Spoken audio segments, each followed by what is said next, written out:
Good morning. We are back. We're back again. We made it.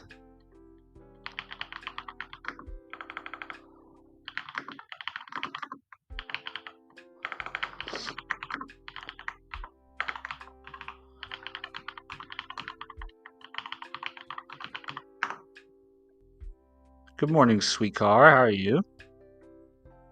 Good morning, Oblivion. Good morning, Blackfire. I must be first. Good morning, Command Bar. Good to see you guys. Hope y'all are doing well this morning. Welcome back. Welcome back. Good morning, Amanian. 'Twas me. Well, I appreciate you guys racing to be first. Let's see. Go live there.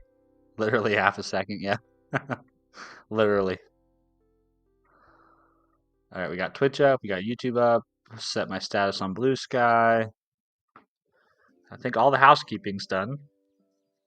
Let's see. Let's make sure Discord posted.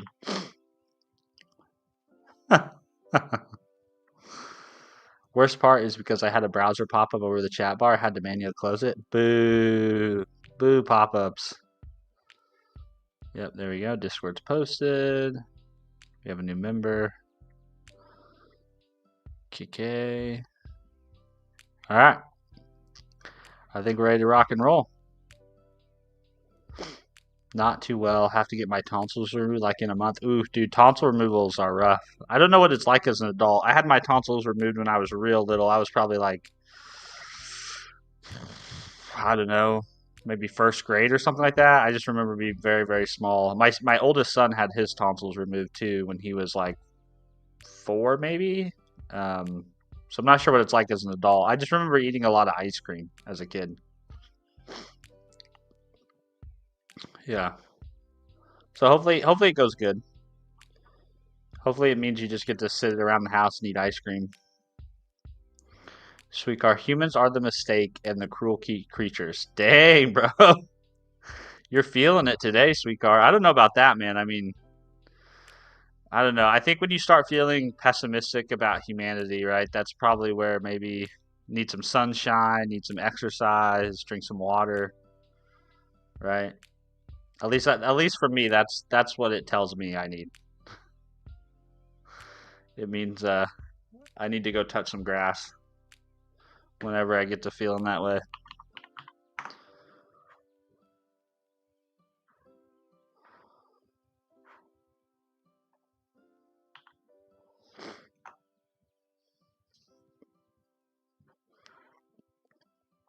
All right.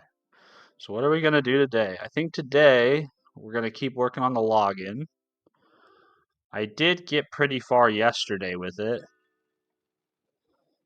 I pretty much have the login experience done. I think now I need to implement the refresh endpoint.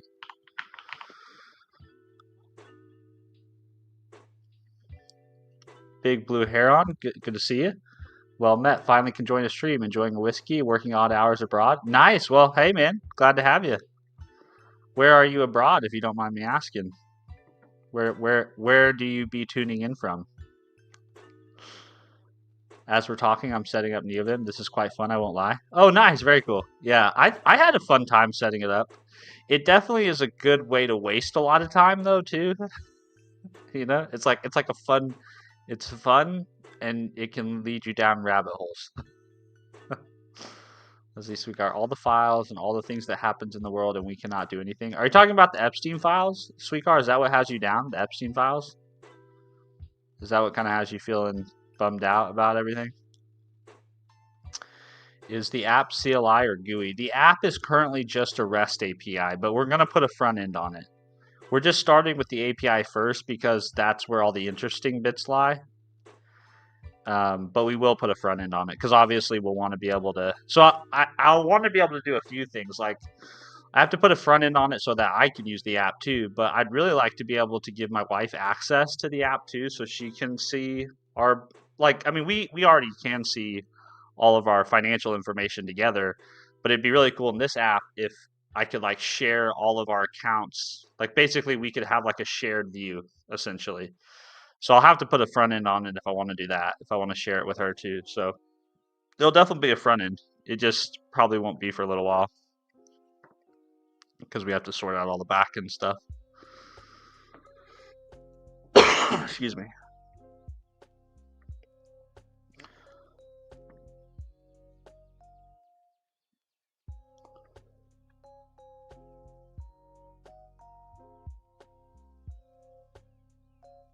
My mic keeps peaking on me.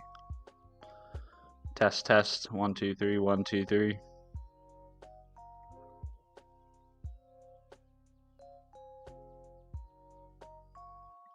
Testing, testing. 1, 2, 3, 1, 2, 3.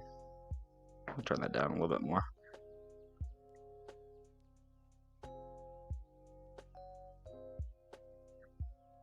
Okay, there we go. You know, people like Elon Musk, Trump, and many more top people we used to look up are the most disgusting and cruel people.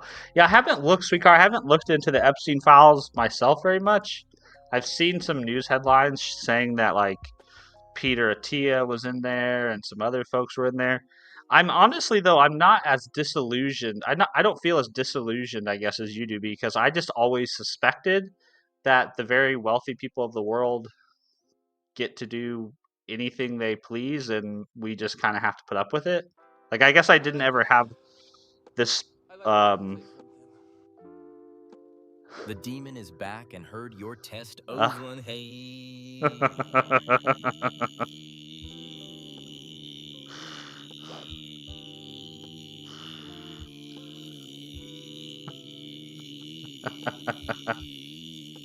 Thank you, Blackfire.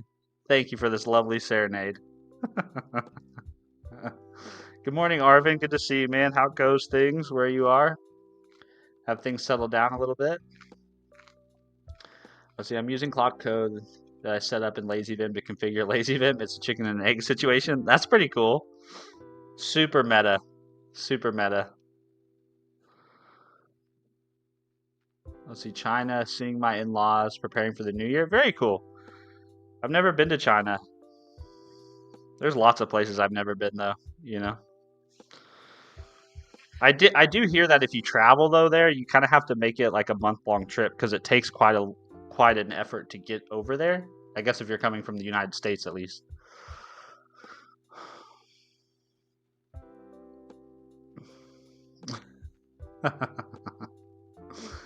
I only have so many neurons to spare.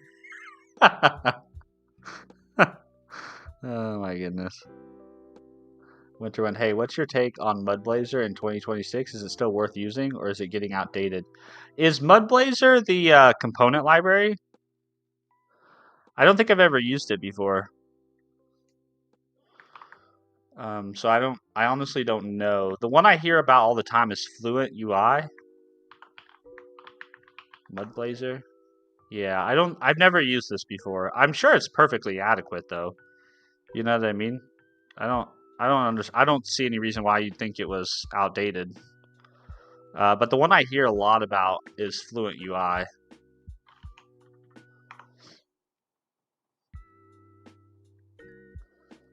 I've never honestly, personally though, used either of them myself.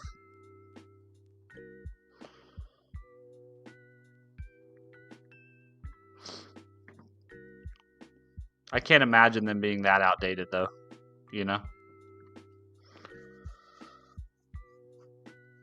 Crap. Things are crap here. We are counting for something to happen. Dude. That seems very cryptic. At least they turned the internet back on for you guys, though. I guess that's a positive. Right?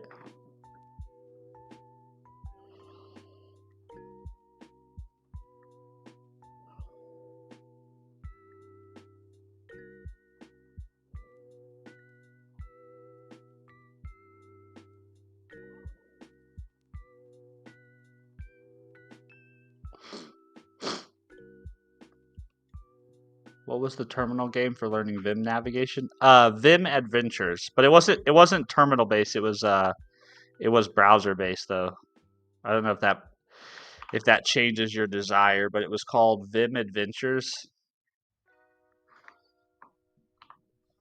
Vim Adventures? Yeah, this thing. Learn Vim while playing a game.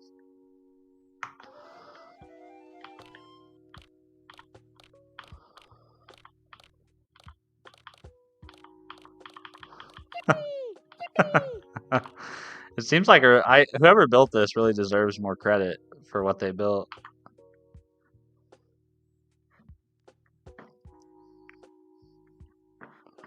Here, I'll put that in the Twitch chat. Vim Adventures. Let's see, Winter Winds. I often hear from other devs that Blazor is only good for internal niche projects, while React is the way to go for real production. I don't think that's necessarily the case. The only thing that I've really heard that can possibly be a limitation of Blazor when it comes to scale, but when I mean scale, I'm talking like multiple hundreds of thousands of users, which I don't think very many apps have that type of scale in a lot of cases. The only issue I've heard has been that if you're using the interactive server rendering, which is leveraging that WebSocket connection, that long-lived circuit, that you can run into exhausting all the connections. And so then you have to switch over to using a service that is provided by Azure to help you manage even more connections. That's the only real scale limitation I've heard or issue I've heard with Blazor Server. But that's obviously not an issue if you're using just the WebAssembly version of Blazor. But yeah, I guess I don't kind of agree with that take that those other devs are telling you. But that's just me. Doesn't mean I'm necessarily right or wrong. Just my opinion, so to speak.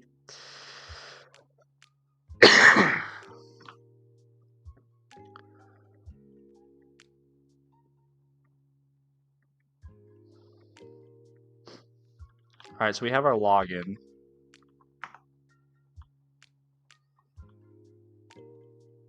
There's some cleanup I need to do here. Yeah, there's some cleanup I need to do here, but I think I'm just going to move on to implementing the refresh endpoint. Should we start a new branch? Yeah, we probably should start a new branch.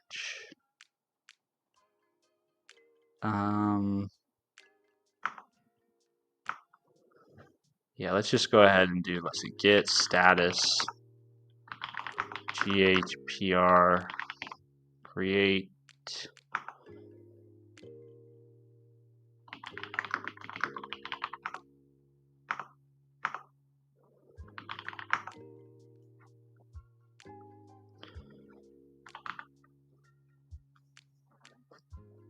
Steven, tell POTUS keep armadas coming. I want them massive and beautiful. Are we sending an armada your way?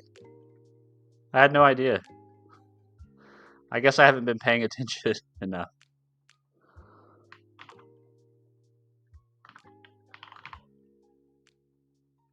Let's see.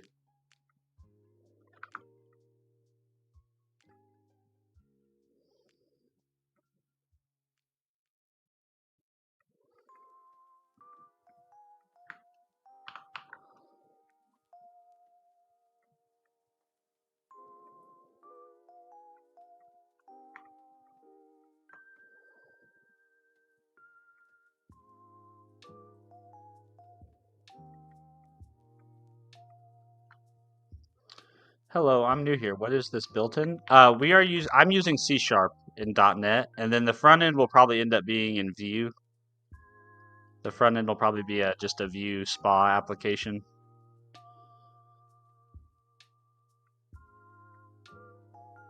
See, I actually don't think I need email verification because I'm going to be adding the users. I don't think I need that one quite yet.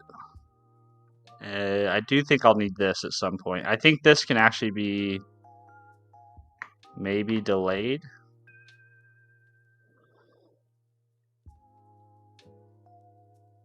Okay, so we've got login, and now we'll do refresh.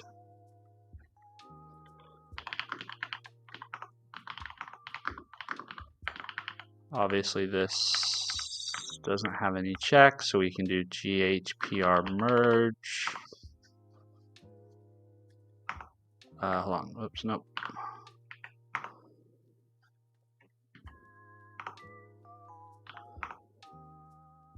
Oh, cancel.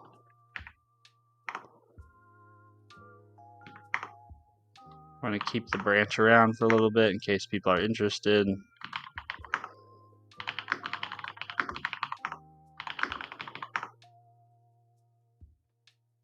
Okay, get checkout B,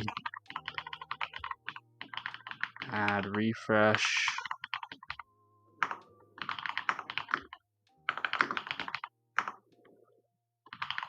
All right, there we go. Make this a little bigger. Make this a little bigger.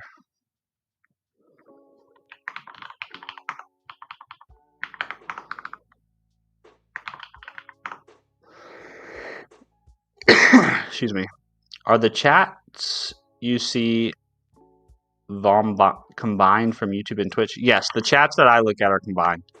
So the chat you see on screen is the same chat that I see, basically. Okay, I need to learn more back-end dev. I'm familiar with front-end, such as Laravel. Oh, nice. I've always thought of Laravel as more of a like full stack, I guess, train man myself. But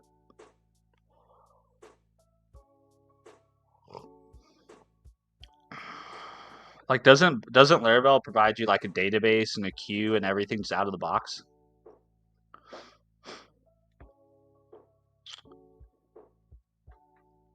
See, I've tried React, but the learning curve is huge. Blazor feels native to me as a .NET dev, so I've stayed with it. Yeah, I don't think there's anything wrong with sticking with Blazor.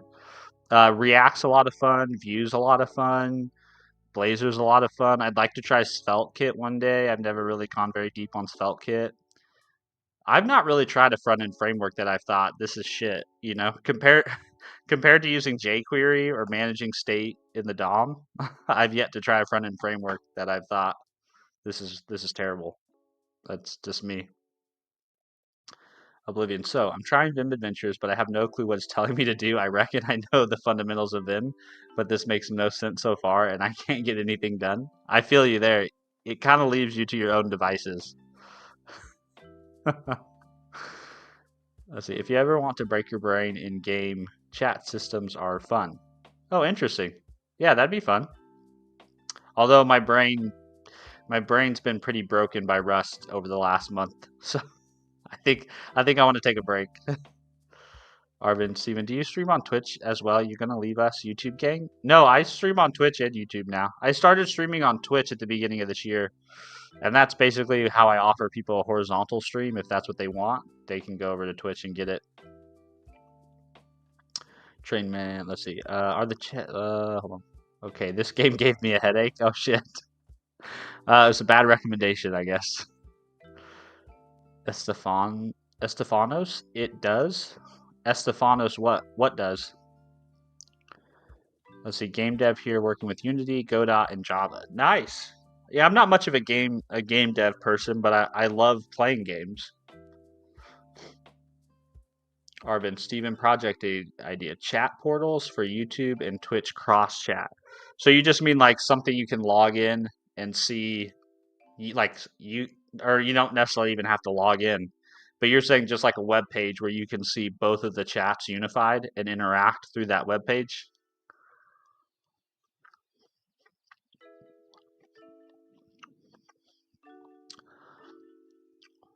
What's your NeoVim header? Oh, the dashboard header says "No one cares, work harder," which is it's a little bit of that like tough love mentality that I talked about on stream a while back. That I understand that a lot of people don't go for that sort of thing, but it's what resonates with me. So you don't have to agree with it, but that's just how I feel.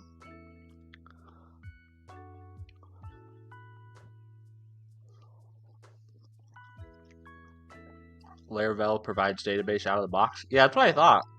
Yeah.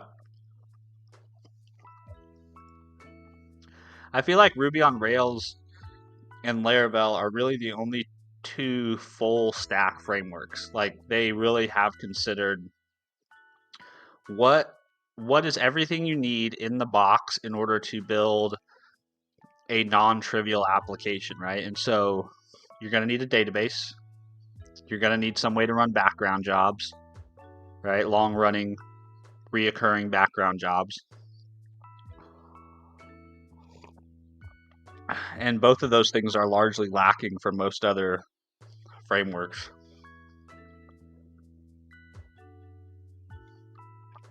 See, Derek, mine is work hard, study well, eat and sleep plenty. That's a good one. Yeah, I like that one, Derek. Let's see. Yeah, it gives a SQLite DB by default. I love that. Yeah, I love that. Winter Winds. I've been using AI so much lately that I've developed major imposter syndrome. I feel like I couldn't even code a basic to do that from scratch anymore, and it's honestly terrifying. Yeah, I never reached that level of imposter syndrome, but I had a similar feeling about AI. Um, like probably, I don't know, 3 or 4 times over the last year where I didn't really ever use Copilot or AI for like agentic type development, but I did use AI quite a bit for like tab completion. And so there would be times where like I would have been using tab completion pretty heavily for like a couple weeks, and then I would turn it off, and all of a sudden, like I would find myself just pausing and staring at the screen, and I would find myself taking longer and longer to write things that used to feel trivial and basic, and that didn't feel good to me. So that's why I've largely switched away from using AI to author code. That doesn't mean that other people have to do that. It's just where I'm at. So I feel your discomfort there. Yeah, I feel you. Arvin, no, like a bot that copies chat from elsewhere and pastes it here. For example, if foo is hello in Twitch, bot be like Twitch portal foo hello into YouTube, one for YouTube and Twitch, send one for vice versa. That'd be kind of cool. Yeah, that'd be a cool project. I'm trying to build an application right now that's a TUI for managing Twitch and YouTube chat. And so maybe I can use my learnings from that eventually to build something like what you're describing, Arvin. It would be cool. I mean, the honest thing is really anybody could build that because the YouTube API, anybody can sign up for, to get access to the YouTube API and the Twitch API. And the stream chats are public information, right? So anybody can really get a hold of the stream chats, I think.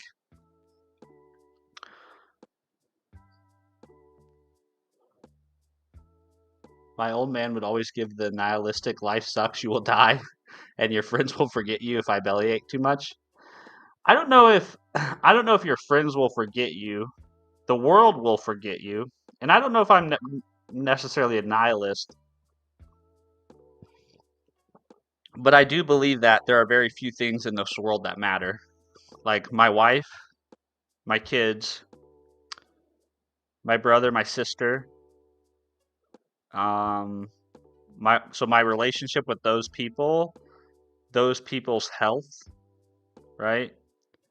Um Beyond that there isn't terribly too much else, right? Like I do think the circle of things that actually matter is pretty small, in my opinion. I think too many people do spend too much of their time worried about stuff that don't matter. Yo, Stefan, I am back. I just started my semester for my final year in uni. Sorry I have not been active on the channel. No worries at all, Gosling. Welcome back, man. And congratulations on starting your final semester. I remember that feeling. It's been almost 10 years, but I remember that feeling very well. The thing is, my tasks at work are so repetitive, mostly just basic CRUD stuff. I don't even want to put effort into it anymore, so I just let ChatGPT handle it. Well, I would say if it was me, yeah, I would probably use AI for the shit I don't care about. But for the stuff I care about, I would probably not use AI, right? Like if I'm just, and I think that's the distinction, right? Like I listened to Casey Moratori talk yesterday, um, on a podcast, which I'll link to this podcast because I thought the podcast was really good. His interview was really good.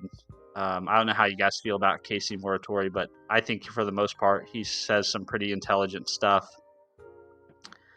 And he was articulating in there that, let's see, this one is it. He was articulating in there some things about AI, and one of the things he said was like, AI is pretty useful if you're just trying to like get to the end result, kind of like what you're describing, Winter Winds, where it's like when you're just when you just need to accomplish your CRUD thing, you just need to complete the CRUD task, right? Like just let AI do the work, right? But if you're actually sitting down to code in order to like learn and improve and sharpen your skills, that sort of thing, well then AI isn't very helpful, right? Because it robs you of that experience. So context really matters a lot.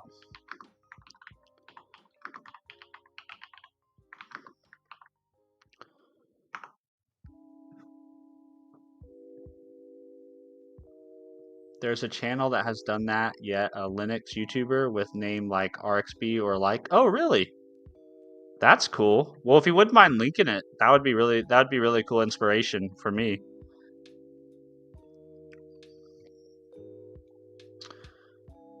I am a bit of a nihilist myself. That's all right. You could be a nihilist. That's fine. Was that Bash Bunny flashbang? Let me. Where here? Where'd it go?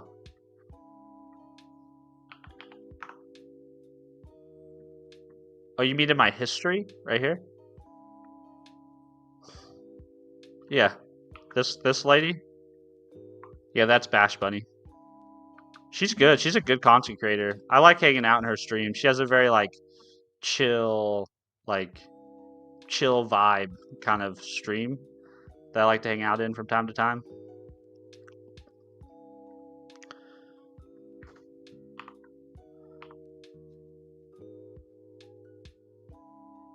Bimba dev, just tab complete or simple porting. Anything else and you'll just end up with a hot mess. Oh, are you talking about AI? Yeah, I don't know. I feel like I've seen people challenge that, and that's the part with the whole vibe coding and agentic coding stuff is like it's really hard to put it in a box, right? Because everyone's like, look at the thing I built in 2 hours using 6 terminals running Claude code, right? And honestly, I'm at this point where like I don't really care too much about like the AI's capability. Like I'm not even trying to argue that AI is incapable. I'm just trying to argue that like I just don't find it interesting. You know?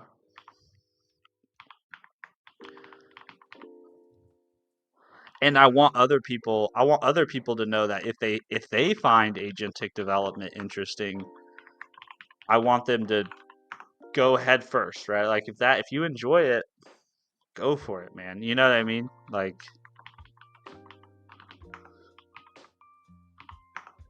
but I personally, excuse me, I personally don't get a lot of enjoyment out of it.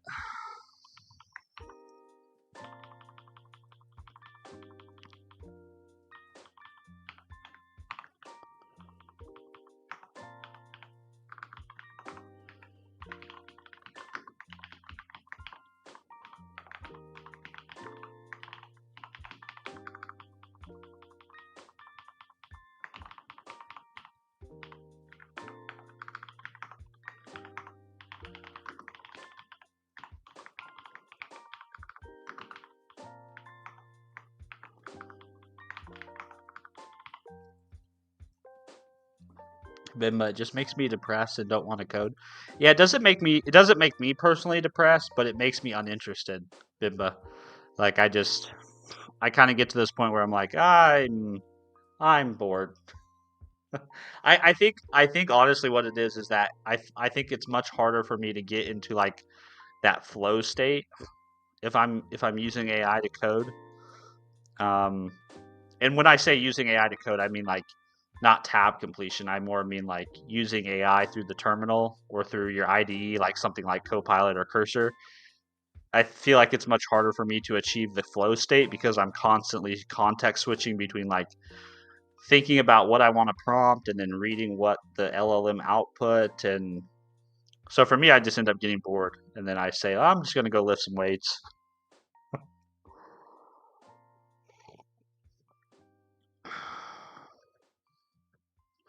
Good morning, Rocking Brain. I'm doing well. I'm doing very well. No complaints at all.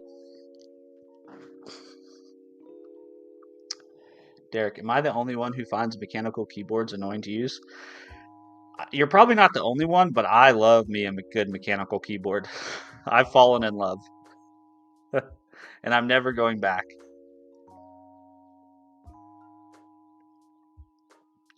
I've fallen in love.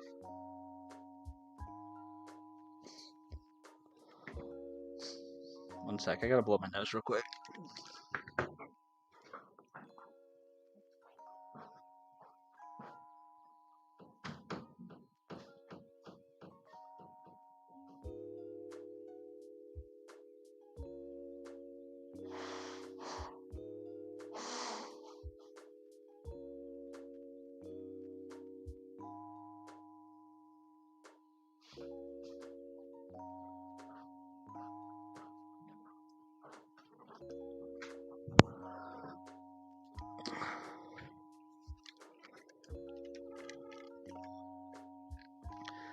I need to stop typing aggressively. My hands are hurting. Why are you typing aggressively?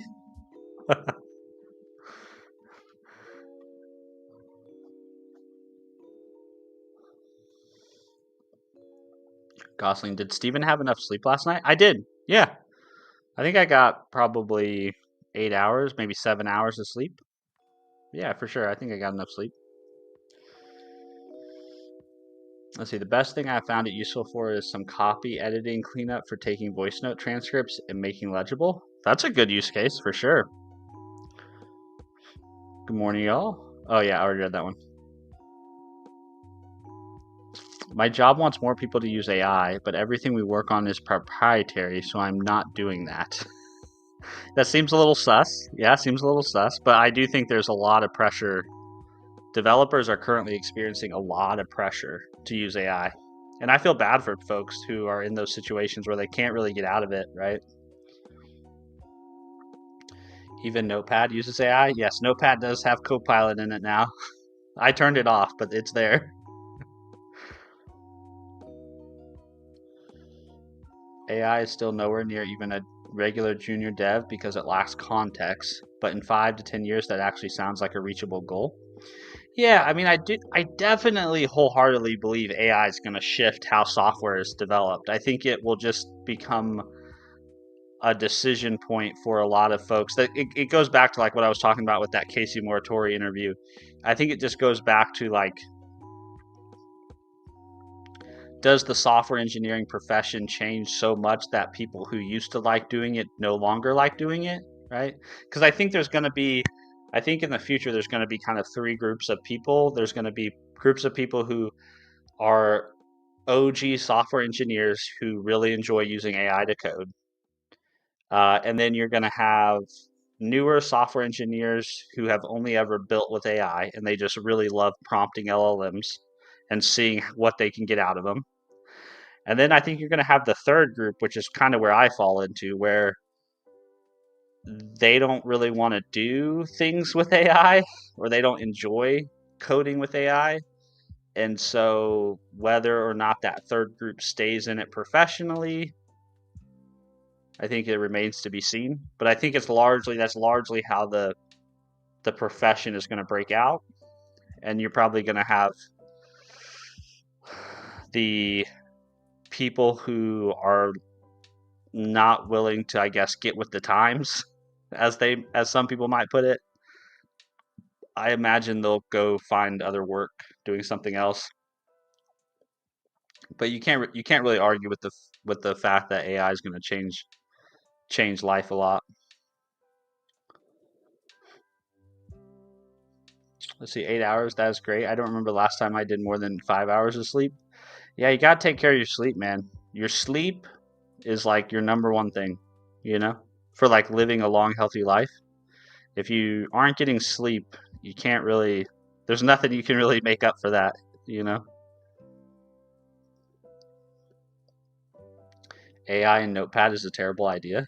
Well, Microsoft is not always known for having great ideas. Big Blue one. I just cite the security issues, and my boss, his boss, and his boss then all had to roll things back. Oh wow, yeah. There are big security issues. I guess there was a big issue with the new Claude bot thing. Security issue Claude bot, or I guess now it's called Open Claude, which is hilarious. It's changed its name like 3 times in like 4 weeks. Oh, look, Prime already put out a video on it, or I guess a live stream on it.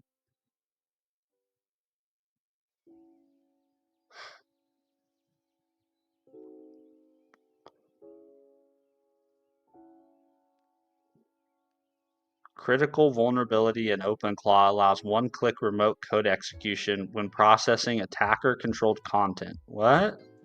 Hmm. Yeah. Yeah, I mean that's just like this is the scary thing. Do you guys remember um the typo squatting? Do you guys remember that issue related to like, people would take advantage of people mistyping the wrong URL, or like in npm world, people would take advantage of people mistyping the npm package.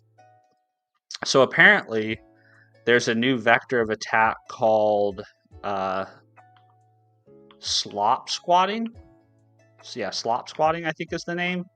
But basically the idea is you're taking advantage of hallucinations in large language models.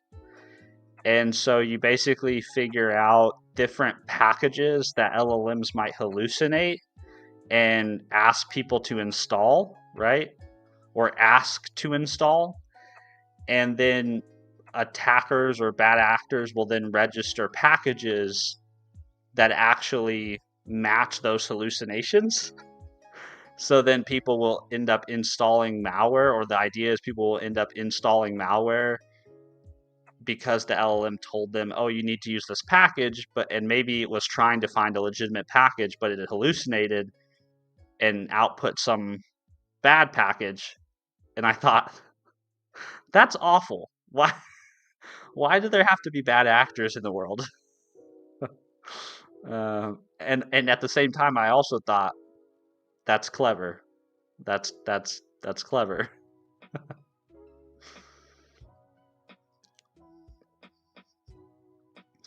Have you heard the joke between a tech guy wanting everything in tech in their home, and then people work on tech only have a toaster and keep an eye on it just in case? I have heard that joke. The other joke I've heard a lot is that the ultimate endpoint for every engineer is to like buy a farm and raise goats. I was like, it's like every IT person just ends up going into farming. Ronit, hi, working on financial app. I am. I'm working on just a little personal finance app. So it's just going to be a very simple application that allows me to connect to my bank accounts with Plaid, which is like a third-party API service that provides access to your financial institutions, and then it'll just let me track um, my net worth, like my bank account balances over time, and then the other thing it'll let me do is import my transactions and categorize those. Which is all stuff I'm doing today, but I'm doing it in multiple systems, and part of it's manual and kind of laborious. So I'm trying to use my programming abilities to save me $15 a month and kind of create the exact user experience that I want.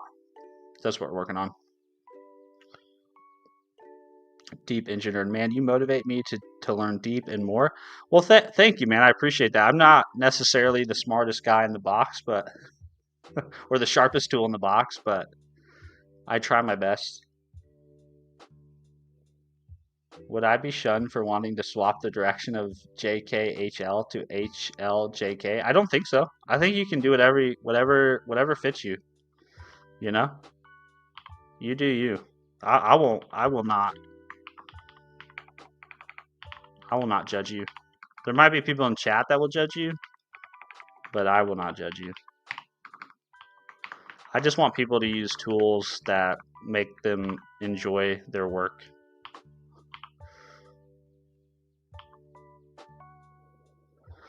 All right, so we need a couple things here in order to get the refresh to happen. So the first thing we need to do is we're going to need to get the user ID, right? So this is going to have to be an endpoint where we send the expired access token.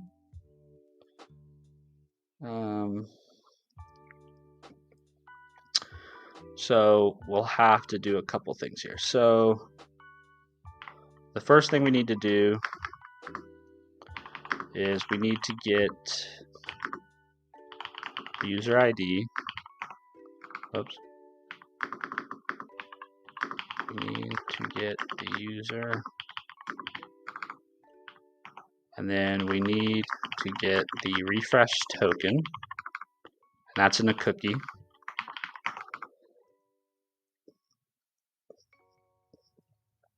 Yo, Steven, I have class in like 15 minutes. Do I have your permission to leave? The professor is very boring. You do, and you may leave. You don't need my permission to leave, man. Come and go as you please. But I'm sorry your professor is boring. That sucks.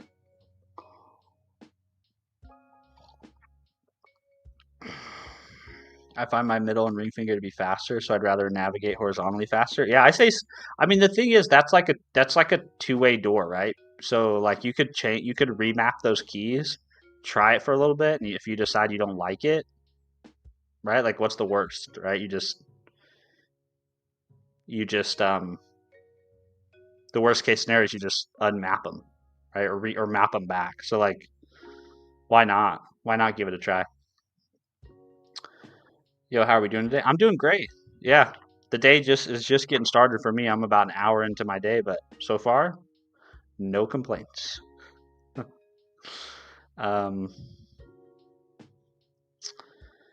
let's see. And then we need to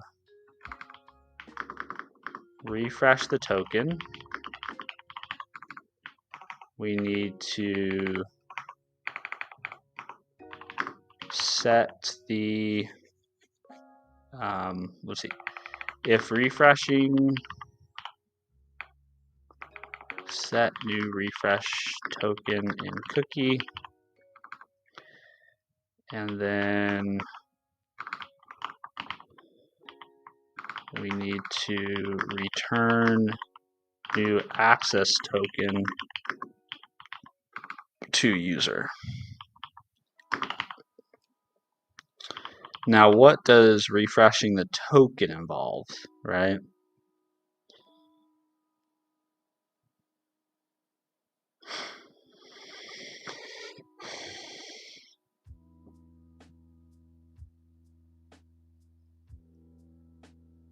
See you, Gosling. Have a good day, man. So here we need to do is we need to check to see, let's see, refresh the token. We need to verify the token exists, verify the user exists, verify that the token belongs to the user, verify that the token is not expired. This is a lot of logic here. You probably want to put this in a separate method or something, or a separate class, kind of encapsulate this.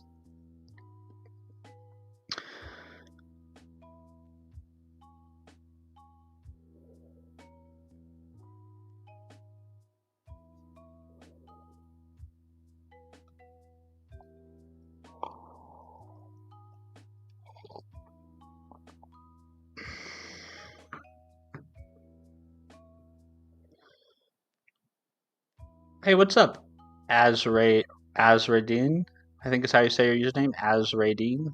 Good to see you. Hope you're doing well. Let's see. Verify the token is not expired. Verify that the token has not been revoked.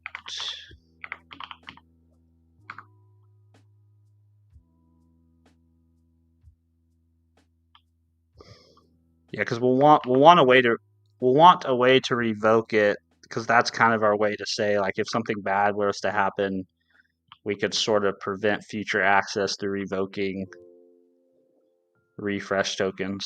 So we do want a way to revoke stuff.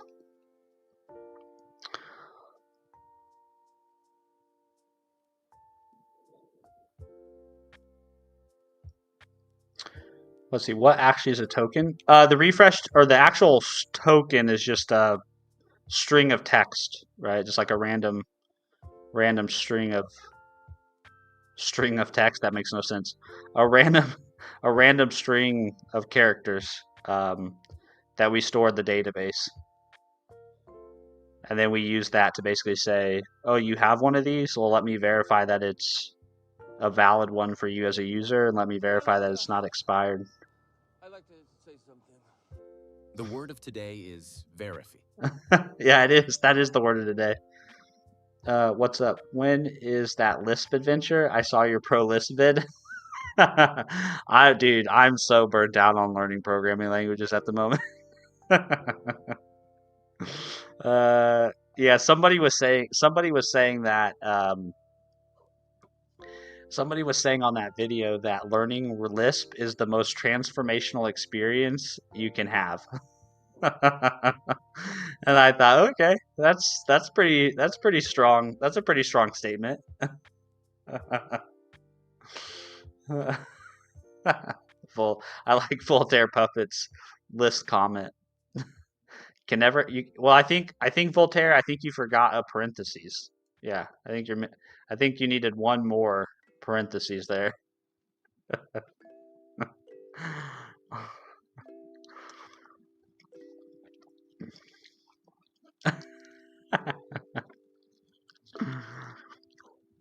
That's too fucking funny.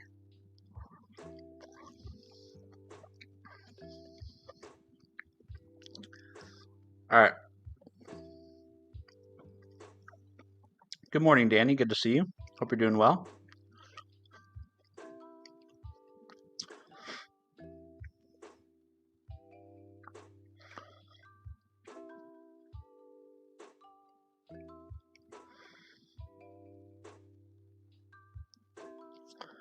All right, we need to get the user from the response, or from the request.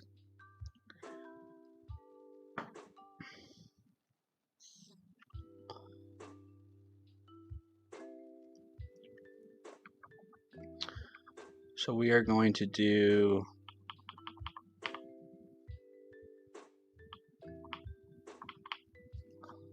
just going to return this for now. Say new user ID. So we need to get the user ID. So we're going to say var user ID, and up here we will get the HTTP context, and we'll say HTTP context dot. I don't think there's identity on this. Let's see. Request dot.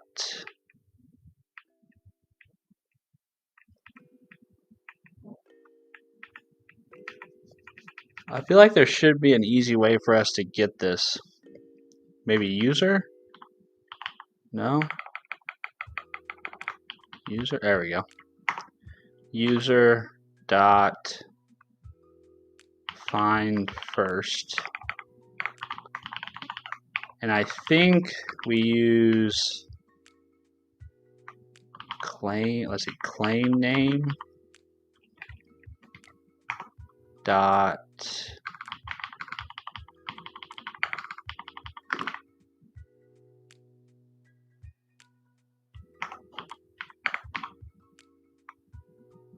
think we use name ID, right?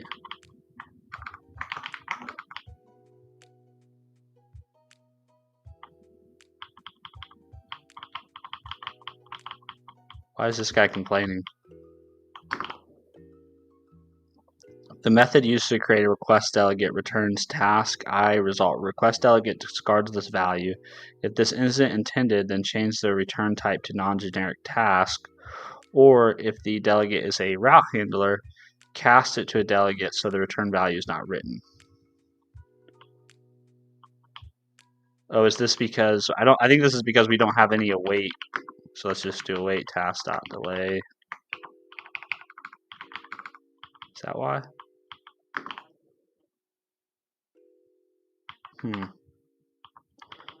That's the exact same signature I have over here.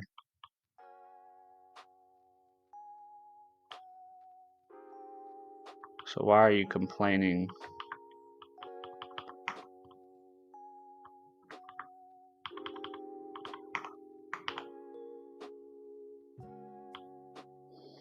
I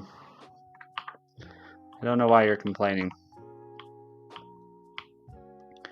I think I can make this happy though by just saying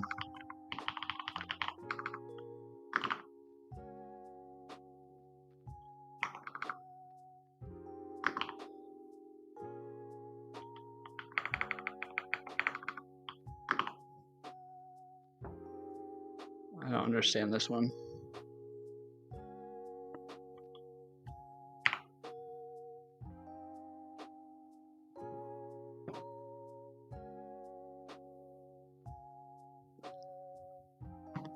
I'm guessing this is like a signature overload thing.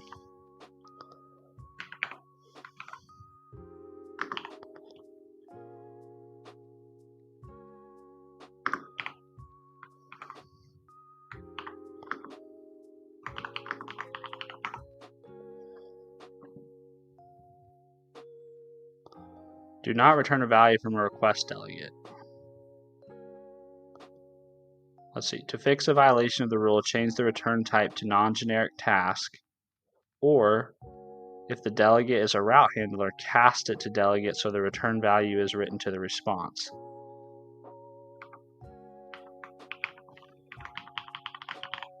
Yeah. Okay. I don't think I'll need that long term, but apparently.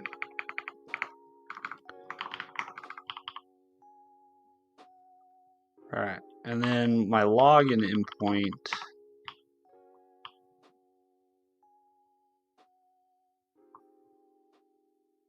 Generate access token.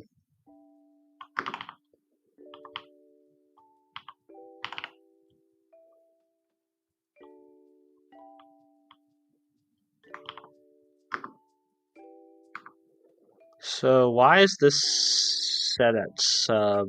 I feel like this should be name ID. I don't know. Let's see. Let's see.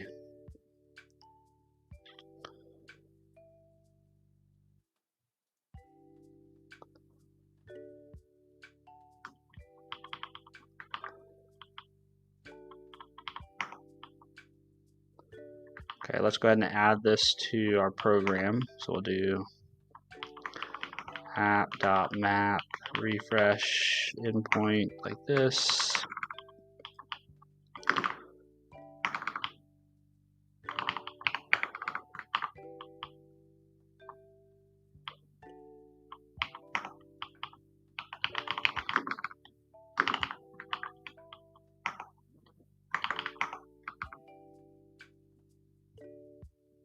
All right, let's try to run this .NET run.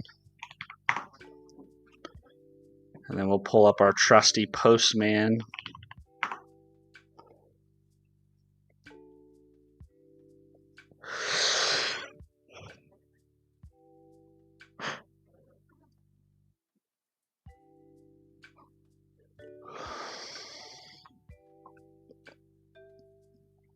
All right, now we'll log in.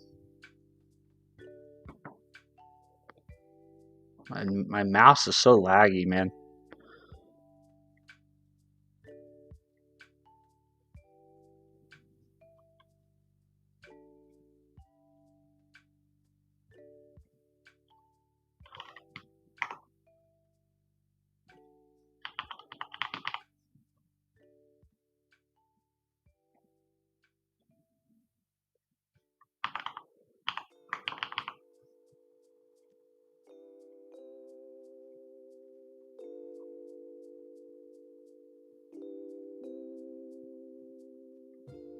So this is going to be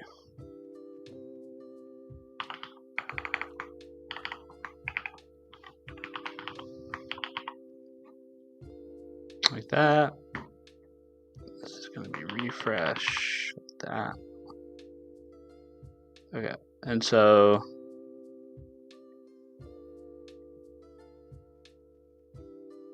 and they really want me to know that they changed their pricing. Okay, so we log in. Oh no, what happened? Unique constraint failed. User's username. What? Say what?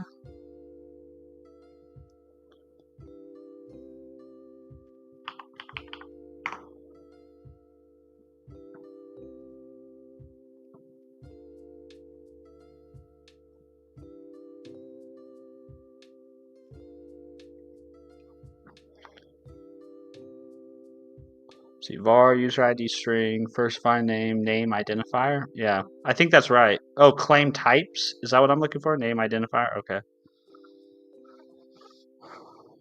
My bad. Let's see. Why did that throw?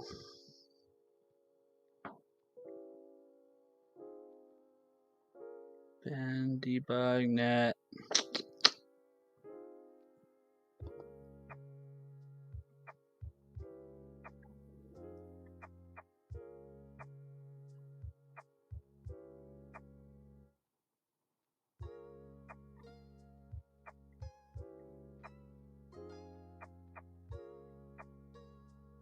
Well, there's only one. I don't know who this guy. I don't know what this is. This must have been a test.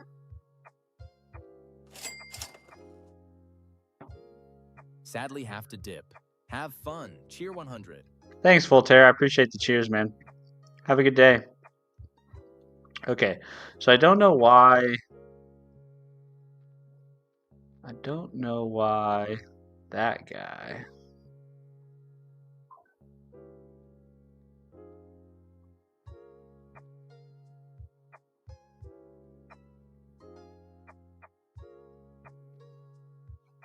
Let's see, send.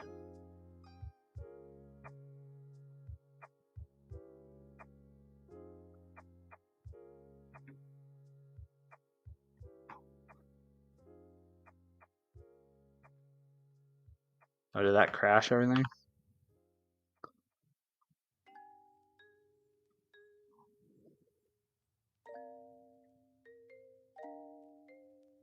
Come on, shut down. What?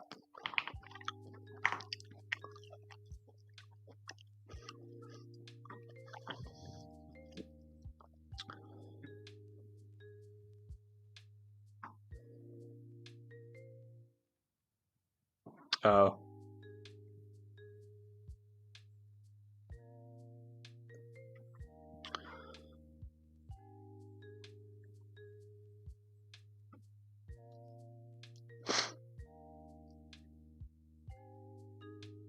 There we go. So why was that other record in the database? I don't know. I do not know.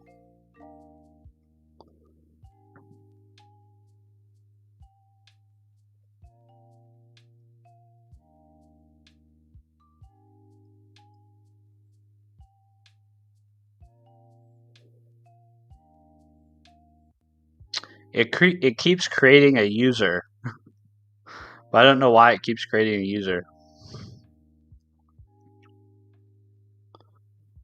All right, we have a bug we must track down.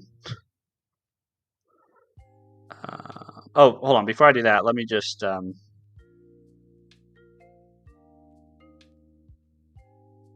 I can't use this yet because I haven't set up the necessary middleware to populate that user property.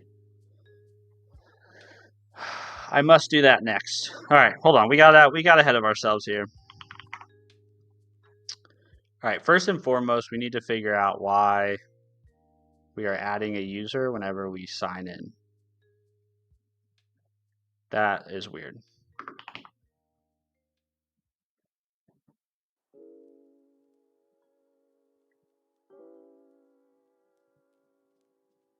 So we're adding a refresh token, which is good.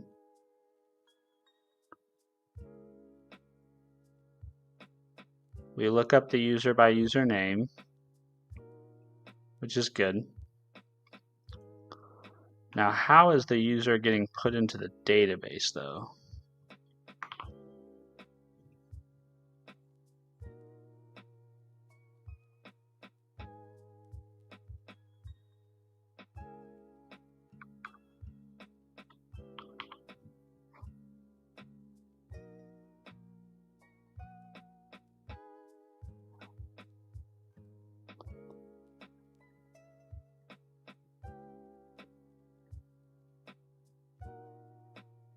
Oh.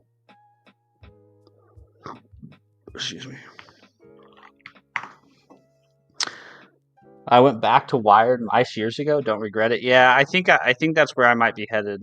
I'm not really sure how else to fix the interference problem that I have.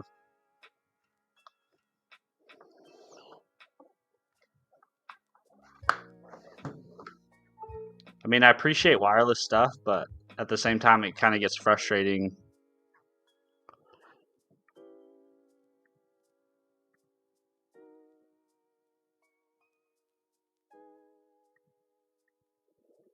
Okay, there's definitely something odd happening. So how does a user record get put into my database just from signing in?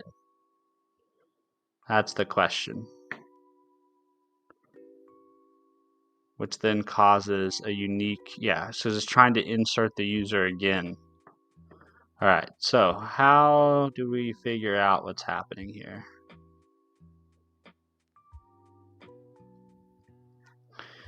All right, so obviously we hit this endpoint, right?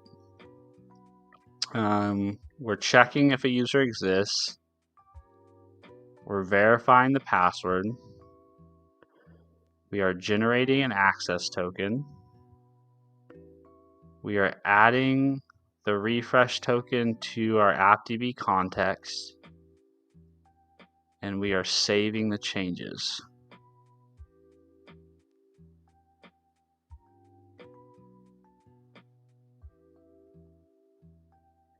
So what could be happening here? That's the only place where we're really mutating the state in the database.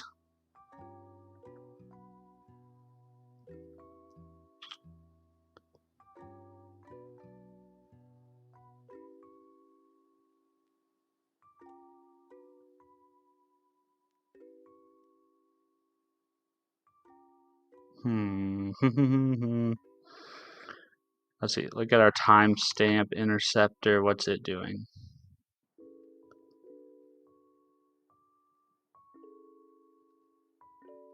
We're updating our entities. We're setting the time value on the entities.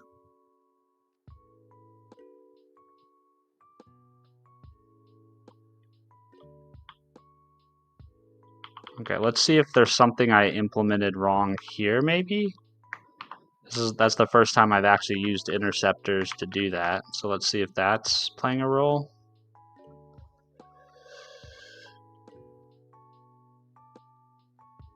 I don't know. I don't know why else that would be happening. Whoops.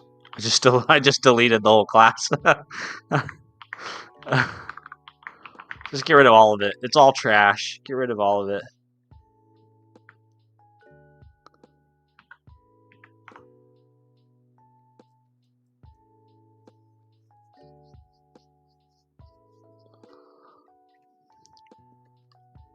Bluetooth is the most fucked technology. It's been decades since it's here and it still knows some shit. Oh my goodness. It is not the, let's see, save. It is it does seem to be particularly unreliable.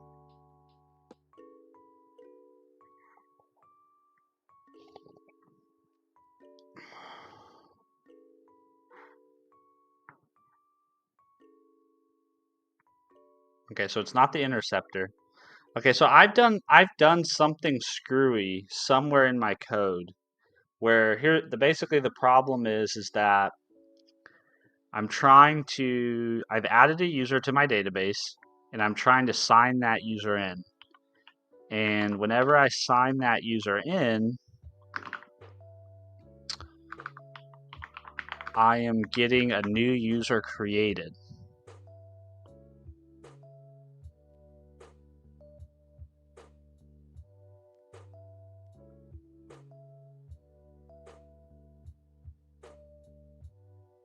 Hmm.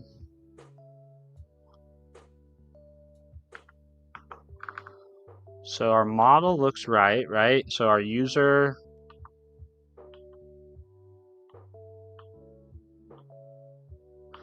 let's see, our user has many refresh tokens. The refresh tokens have one user. They have a foreign key. Yep, they're deleting on cascade. That's what I want.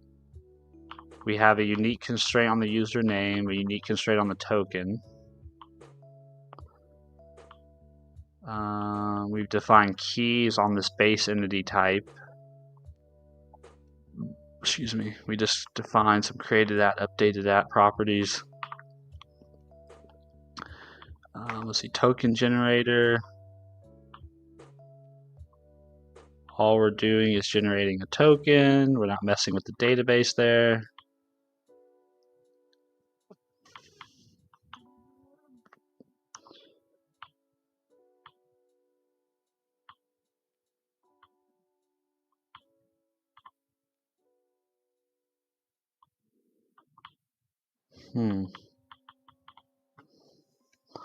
This is odd. I don't know what I've done. We add our refresh token to our refresh tokens collection and then we save changes.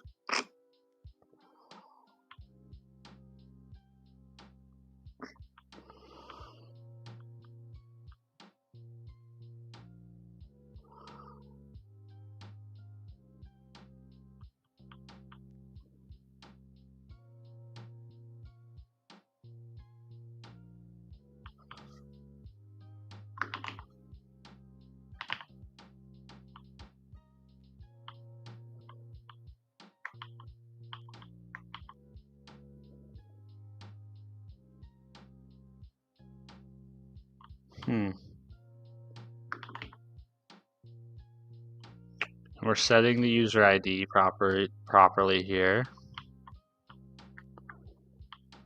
I don't know. I don't know what I've done.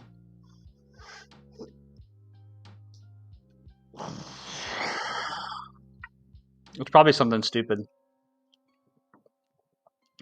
You must be calling context.users add somewhere, right? Yeah, exactly. That's what I'm thinking, but I can't find any evidence of that. Let's see. Dot users dot add. I call that here, but this is my little utility app for adding a user. So this isn't actually in my API code. This is in my I built like a small little CLI code just so I could seed a user on demand versus having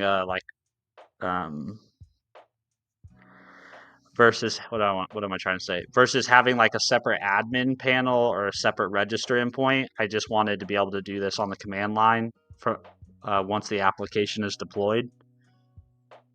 But that seems to be the only place I'm calling that code.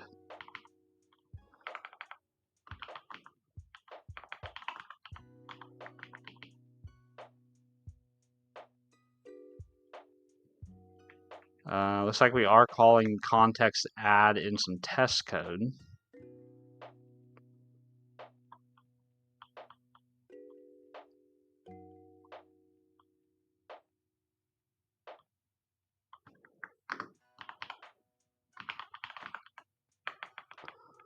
So weird. Add async. We only call that here on the refresh token. It's almost like because I'm saving, like I wonder if I don't call this, this would be another good way to check.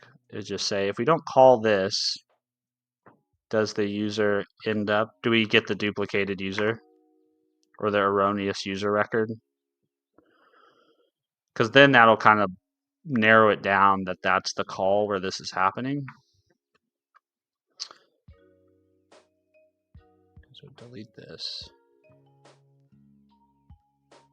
And then, do you guys like my password too? It's a very good password. Okay, that worked. Yeah, so that's what's causing it. Is the that is indeed what is causing the issue. So for some reason,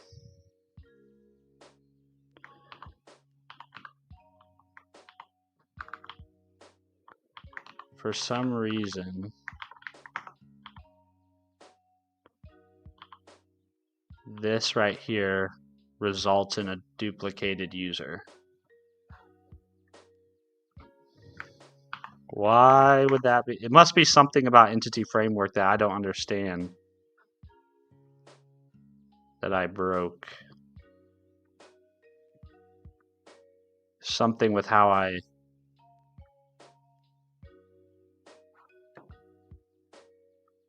Yep. Okay, so the question is then, why is it doing that?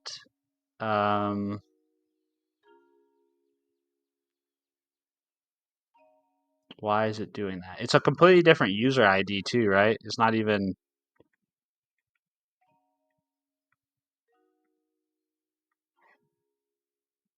It's not even the same user ID.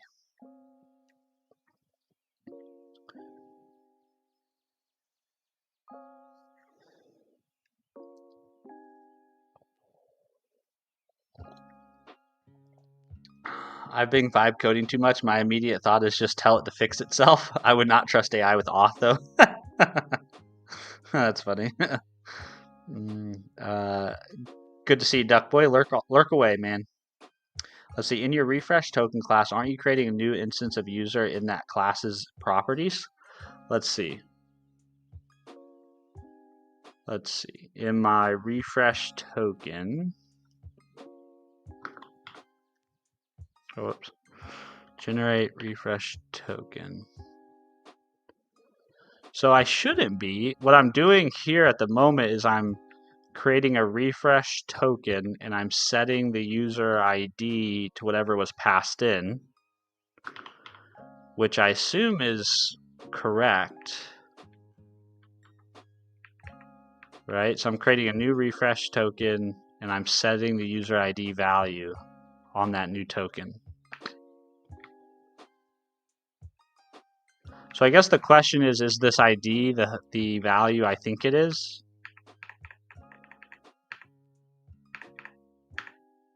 Oh, I wonder if it's this.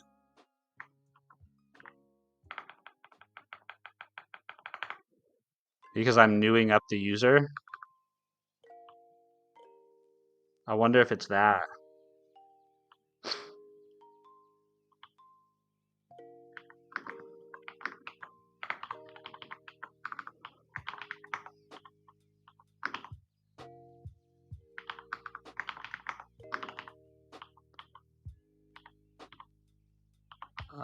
Why are you complaining? Suppression is unnecessary?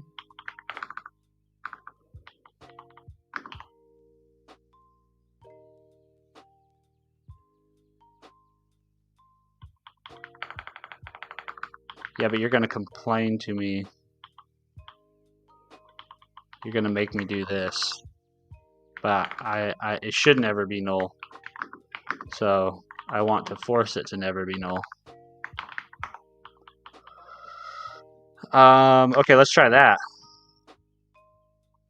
Or could I do this?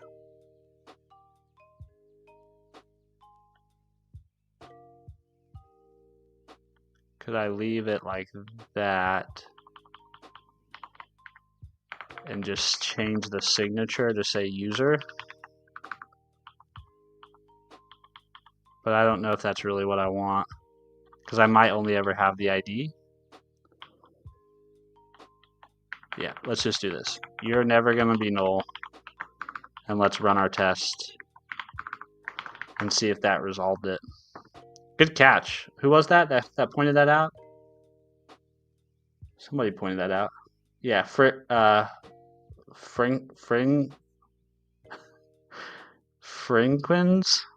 I don't know how to say your username. I'm just going to call you YT.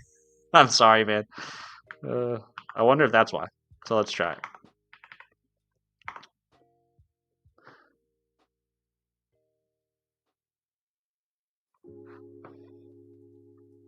Okay, we're going to delete this guy.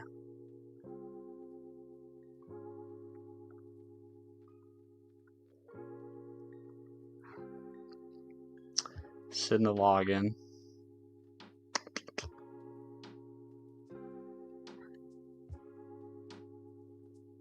Got our access token back.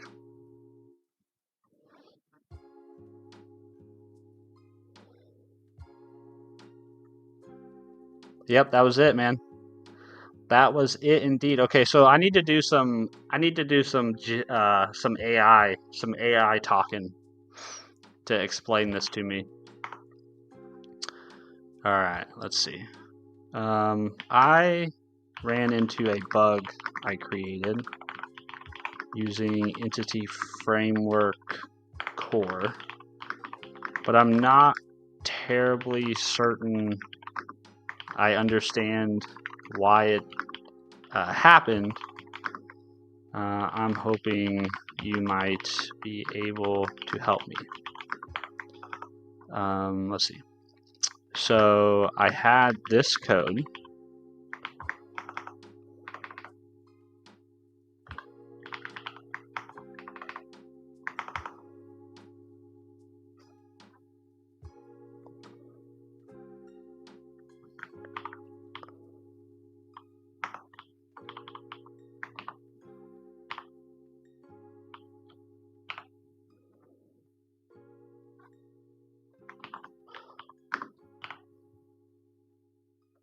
This is the one part about having a terminal coding agent, is that like all the context is already there, right?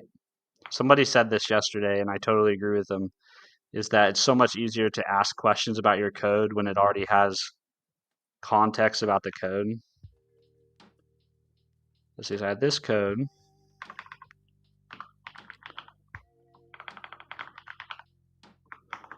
I'm guessing it has something to do with the way Entity Framework tracks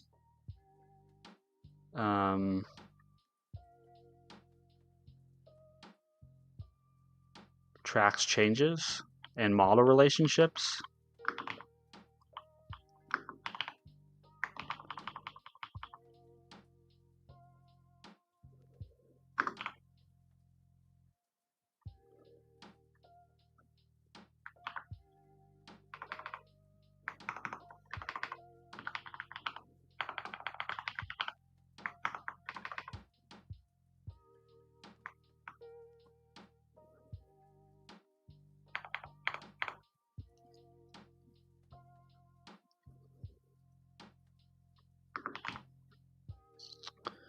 Let's see, this before this, it was like this, user.new.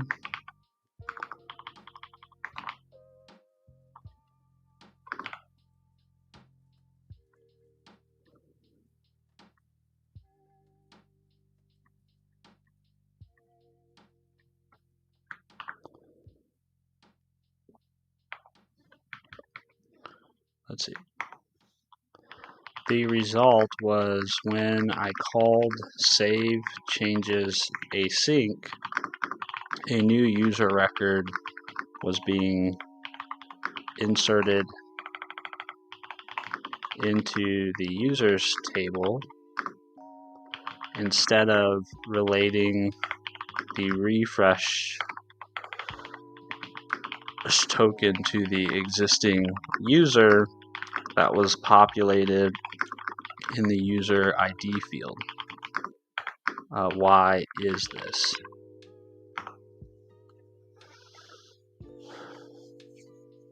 What does your constructor of your user entity do? Maybe something there. The user entity constructor doesn't do anything, actually. Let's see. This is a classic entity framework core gotcha involving how the change tracker handles navigation properties. The issue lies in your refresh token class definition and how it interacts with the user property initialization. In your refresh token class, you have this line, public, yeah, okay. When you call refresh token from, the following sequence occurs. The object is instantiated. The user property is automatically assigned a brand new user instance via user.new. You manually set the user ID, but you do not clear or overwrite the user object. How EF Core interprets this. When you call the user ID pointing to an existing ID, a user navigation property containing a new object the change tracker hasn't seen before. By default, EF Core assumes that any entity attached to a new parent, the refresh token you just added, that isn't already being tracked should also be created. Even though you provided a user ID, the presence of a concrete object in the user property tells EF, I want to create this user too, because that new user doesn't have a primary key that exists in the database yet. Oh, okay, this is good to know. I did not know that. Update your refresh class to ensure the user property is null by default. Use nullable, enable, disable, or just initialize as null. This prevents a new user from being created automatically. User remains null, so EF relies solely on user ID. Interesting. So basically, the presence of a tangible object that is untracked takes precedence over explicitly setting this.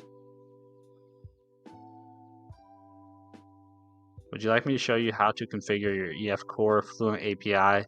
Sure, but I think I already have done this. Sure, go ahead. But I think I've already done that. Okay, well, I learned something new today. I didn't know that. You should explicitly define the one-to-many.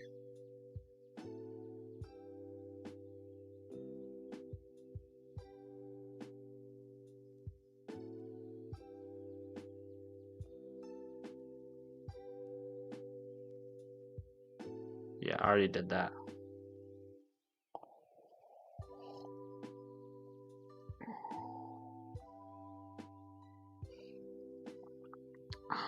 Dude, AIs are so smart. They're so smart. All right, let's see if Gemini thinks that this is enough.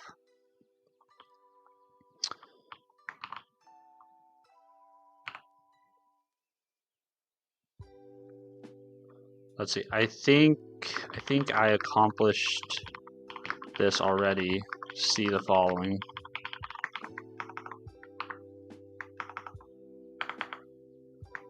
I just did it from the user side.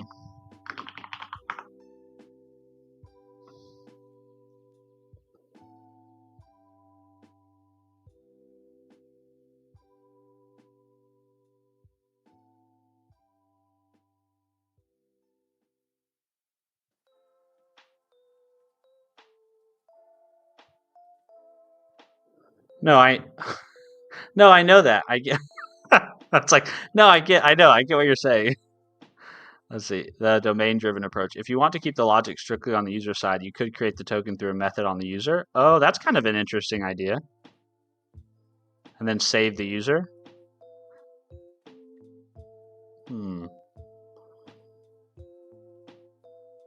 I like that idea.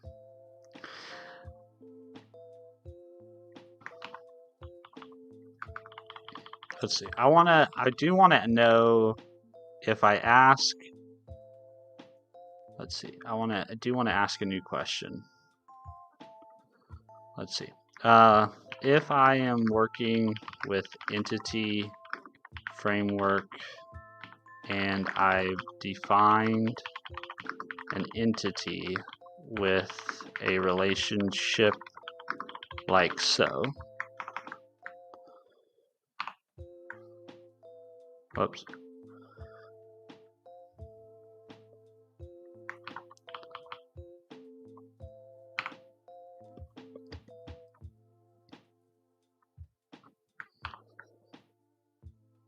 Gosh dang, I cannot freaking copy to the right clipboard.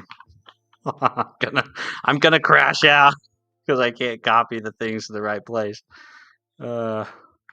Let's see. Do I need to also set up a relationship definition on the refresh token?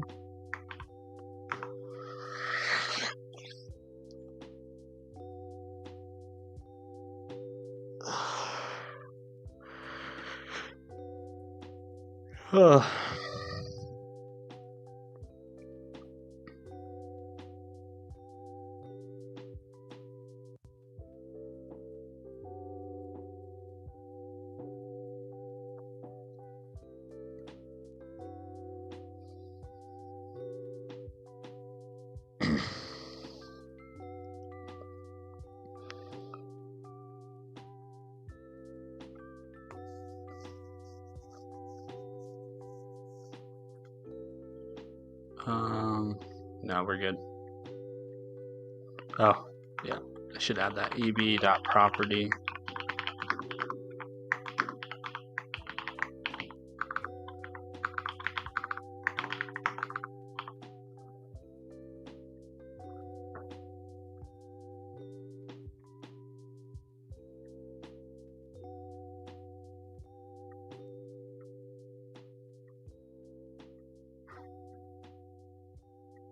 All right. Well, we fixed that. Or hold on, did I fix that? I don't think I fixed it. I think I removed it.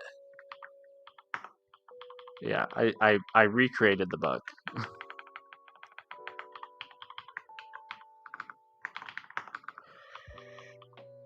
Okay, that's good to know. Learn something new. Let's see.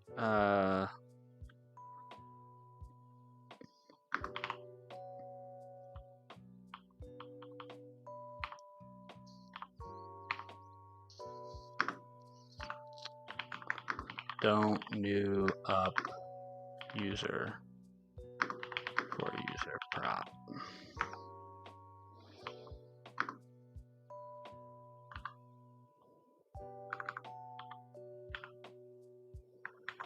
Then we'll do .NET EF migrations.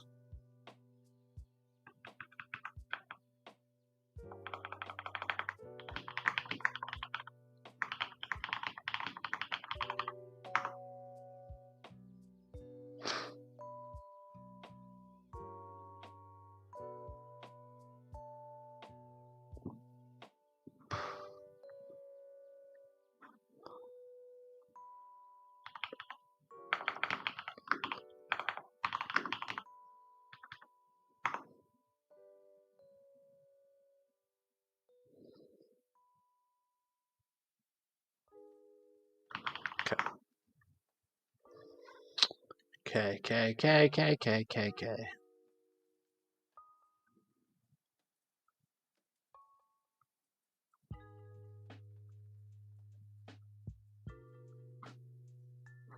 What's going on over here in chat? How many agents do you yap with, Steven? I usually just yap with Gemini and I yap with Copilot. Those are the only two that I really use. I pay for both, so that's why I use them, because I figure probably should get my money's worth. Oh my gosh, I about knocked over my coffee. Let's see, OpenCode in Terminal works with your Copilot subscription. Oh, that's a good idea. I should try to set that up, because that would be nice to be able to ask questions without having to copy and paste everything. Doesn't OpenCode have like an ask mode? Does it have like a non-agent mode, you know? Like I just want to ask it questions. I don't really want it to do things for me. Does it have that?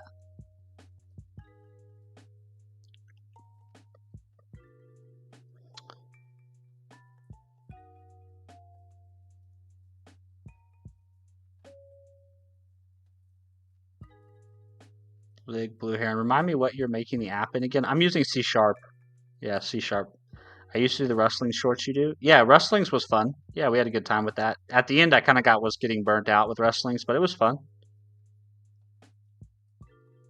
It was good times.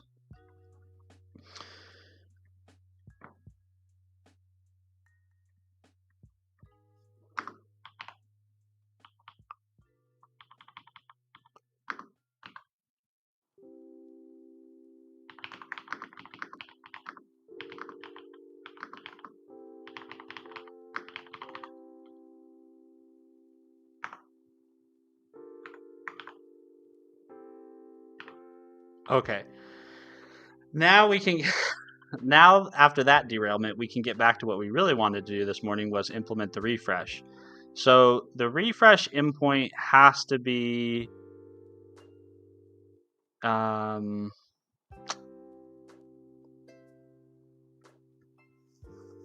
it basically we have to have the user ID, right? Because we don't want to just assume, oh, if you hit my endpoint with the token,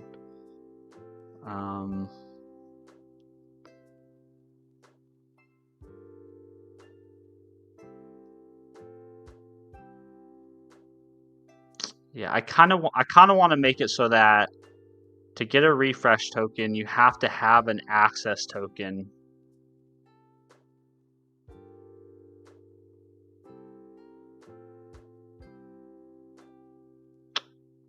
But the access token is going to potentially be expired.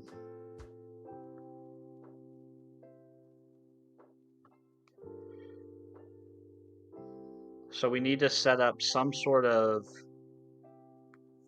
authentication policy that basically says we need a valid JWT, but we don't care if it's expired because we're going to use the JWT to get the user ID, and then we're going to use the user ID in the refresh endpoint to figure out, is this token belong to you, I guess. I mean, I guess somebody could necessarily steal both the access and the refresh token, potentially.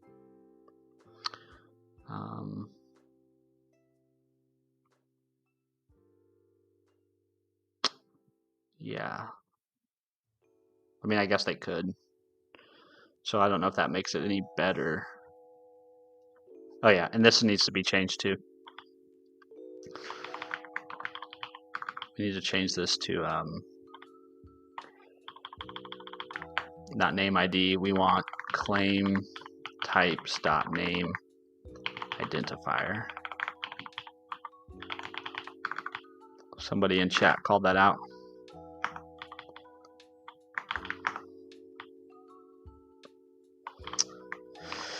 Okay, right now the user ID doesn't exist, right? Because so if we hit that endpoint,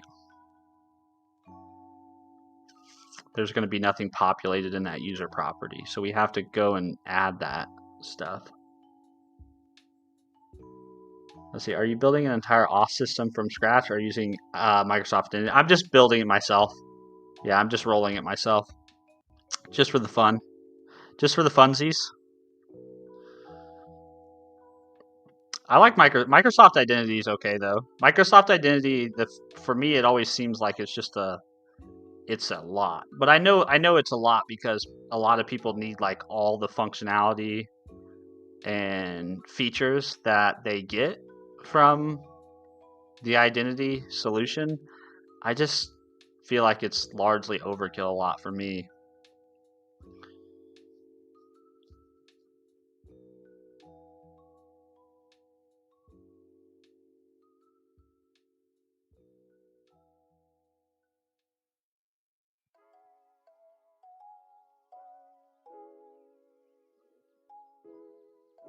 Okay. So we need to go to our program CS, and this is where we need to add, is it here? I think we added up here where we say builder.services.add authentication, I believe. And then down here we have to just call app.use authentication like that. And I think we also have to add authorization too. I think we have to add that too. Builder services.add and then use.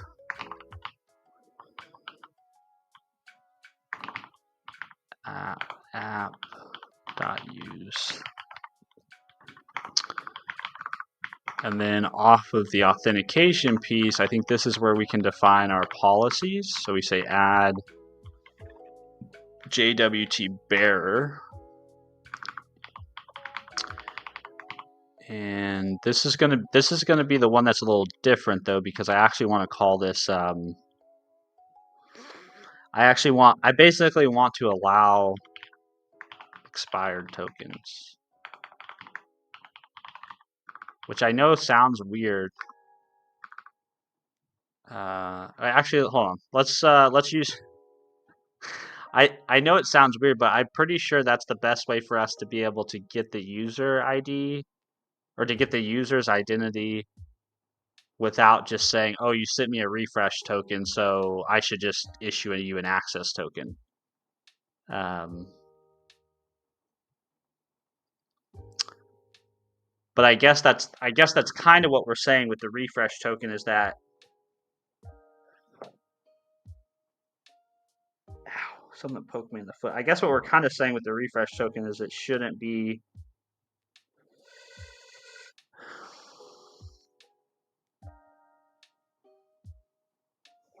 If your refresh token is compromised, you're hosed. if you're if you fuck that up, you're really fucked. But we can always revoke your refresh token, obviously, too, though. So let's see.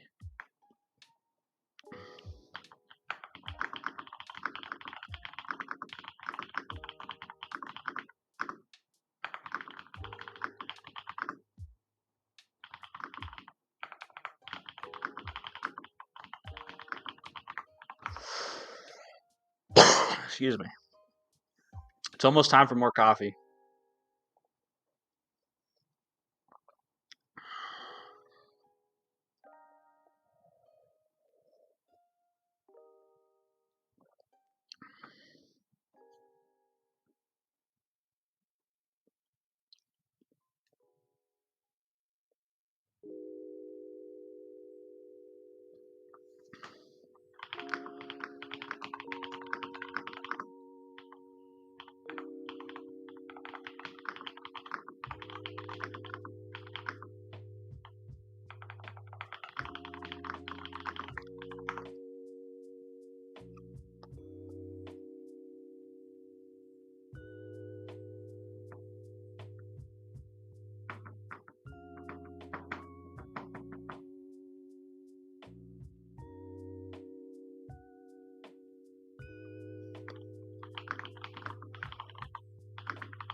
Kelsey says, did you get closer to the screen because you can't see? No, I did not get closer to the screen. I'm thinking, honey. Good morning. Good to see you. Or good to hear you.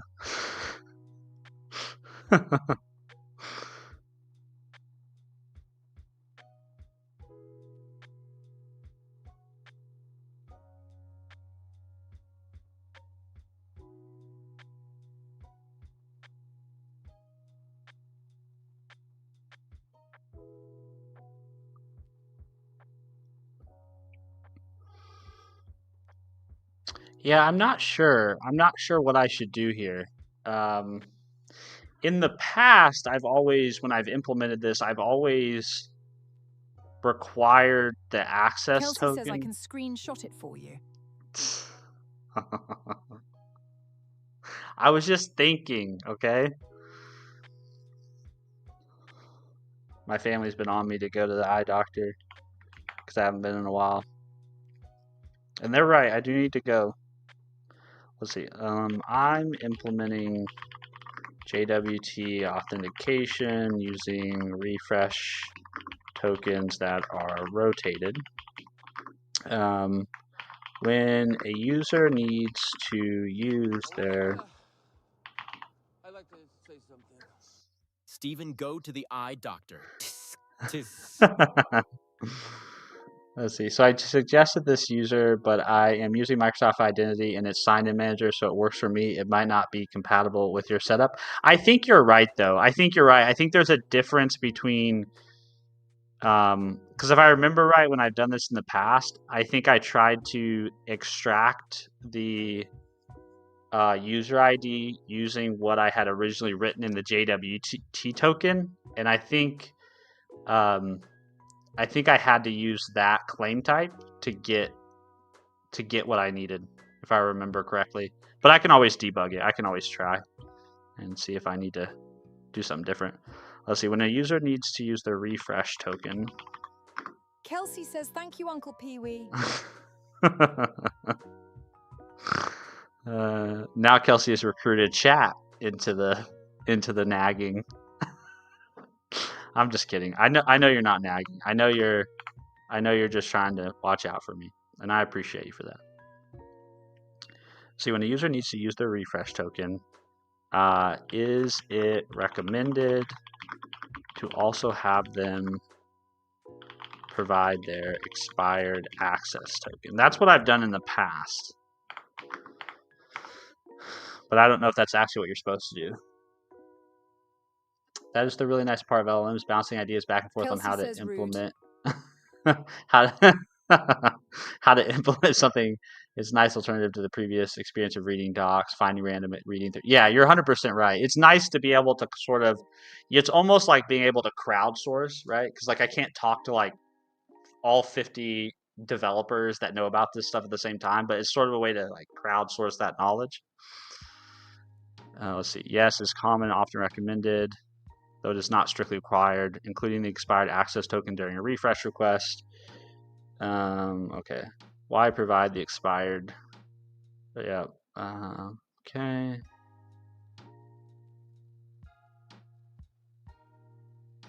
Let's see. Client sends expired access token. Server validates both. Server invalidates the old refresh token. New access, new detection for old refresh token is using. Yeah, I think that's what I'll do because that's how I've done it. That's how I've done it previously, so that's how I'll do it this time around too. So we'll say, okay, you need to give me your expired tokens. And then we have to set up the validation though a little differently. So we'll basically have two policies. We'll have a JWT policy that's for allowing expired tokens, which will really only ever be used on refresh, on the refresh endpoint. And then we'll have another authentication policy that's based on, that's validates the token, including its expiration, that'll be used to authenticate everywhere else, is what we'll do, is my plan. That's the plan. Fair enough. I just didn't want to lead you astray. Oh, no worries. I think actually you're 100% right. Because when you said that, it brought me back to some traumatic experience of trying to figure out why things weren't working the way I expected them to work.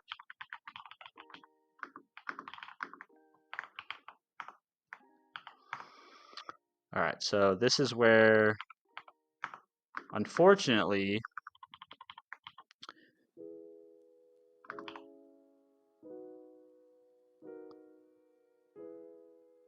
I don't think this supports getting access to...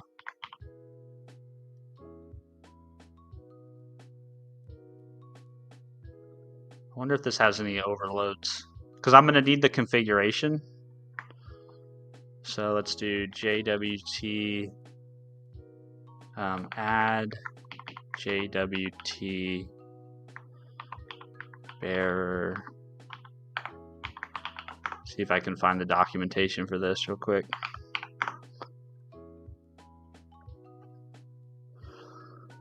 This requires an authentication builder. JWT bearer options. Let's see. Enables JWT bearer authentication using the default scheme. Enables using the default, okay.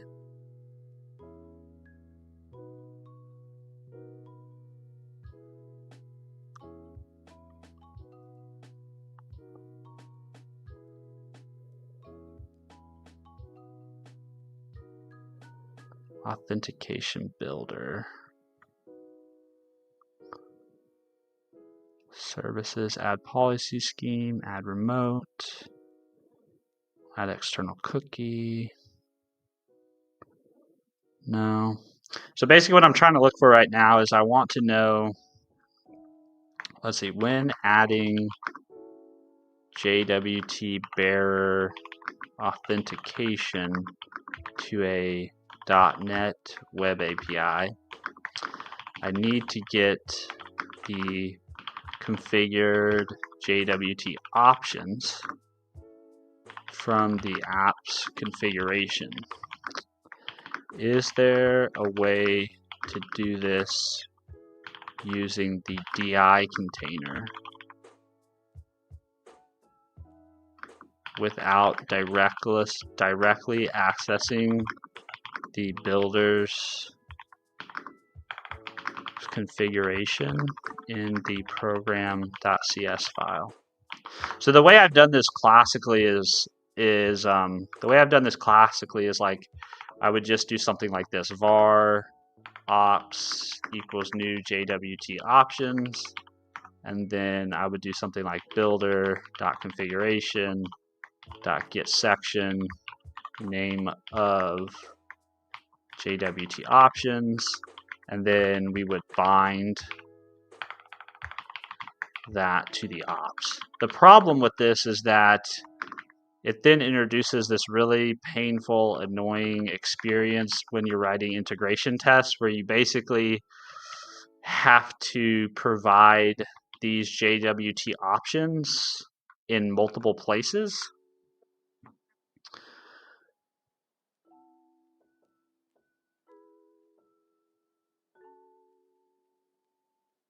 Yeah, okay, I see that.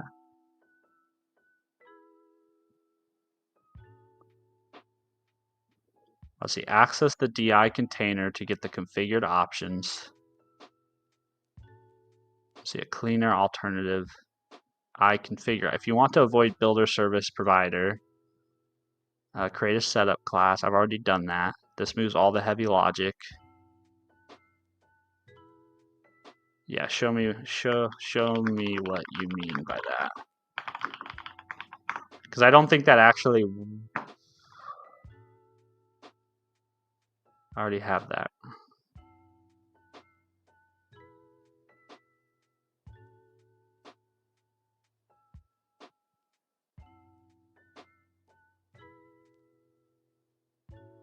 No inline logic needed.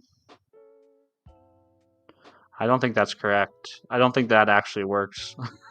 I don't think that does what they think it does.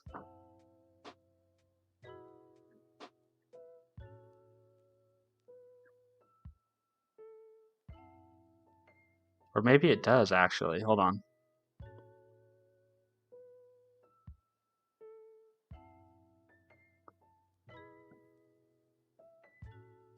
Oh, so you're so it's saying, oh, okay, maybe it does work then. All right, let's do it the old way, and then we'll try Gemini's suggestion, because maybe Gemini actually has a good idea there.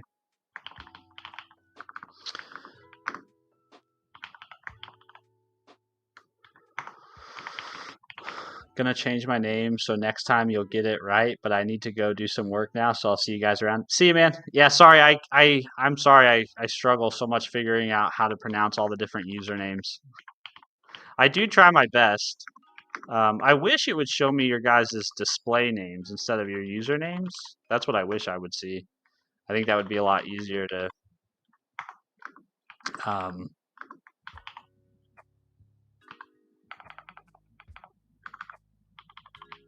Let's see, I'm gonna go here.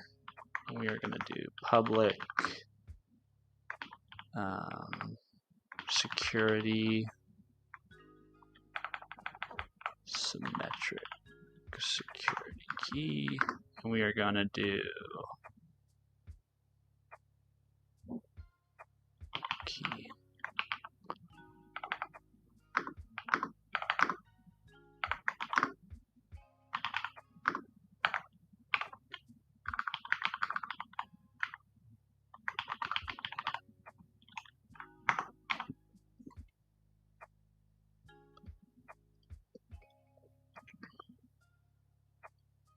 I know JWT's an auth, but not this framework, so not that much help. Oh, no worries at all. Yeah, you guys never have to feel like you have to help me. I mean, I always appreciate it when you guys offer your wisdoms, but no pressure. No pressure at all.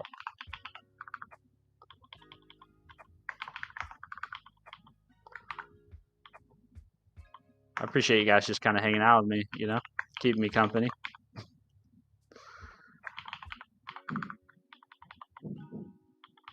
Let's see. Oh, whoops.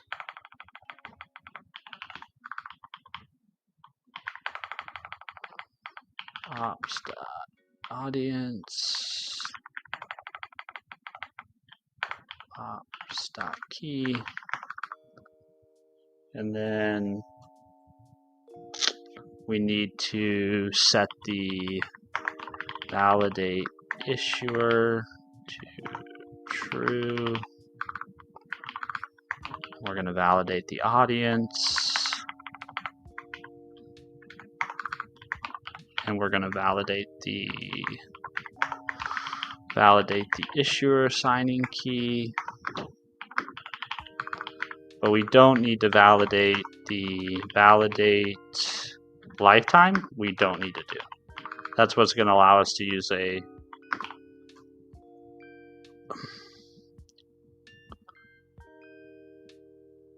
well, I actually do want it to be false. CA5404. Let's see, CA5404.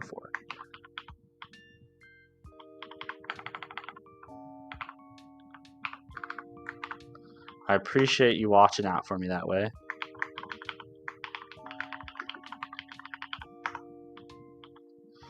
But I don't need it.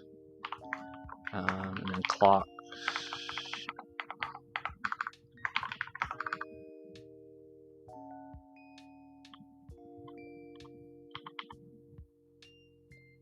Okay, I think that will do it.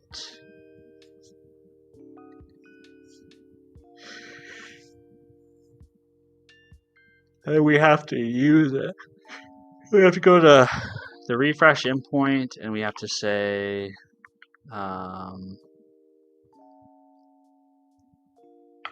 require authorization, and then we give it the name of the policy, I believe, if I'm not mistaken. I actually don't remember. Let's see.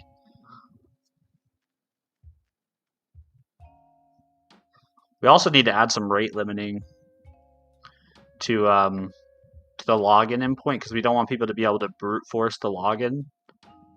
So we actually need to fix that at some point.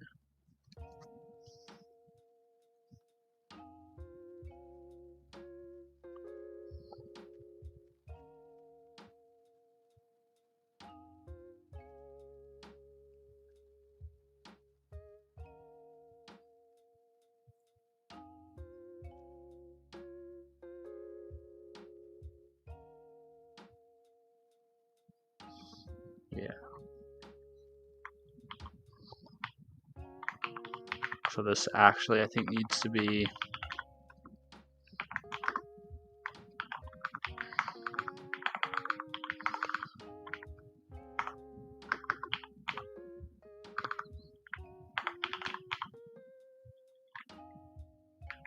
authentication schemes equals allowed expired tokens.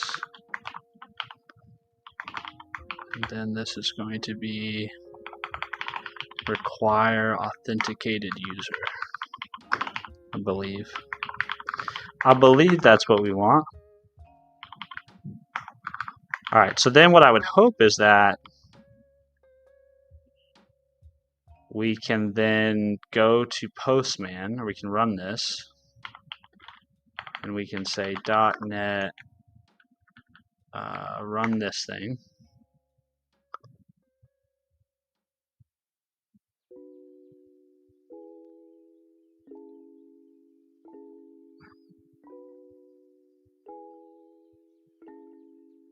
Okay, so we've got that.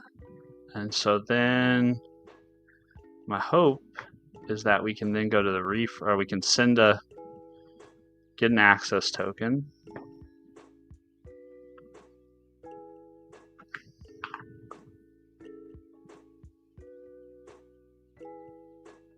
And we can come over to the auth.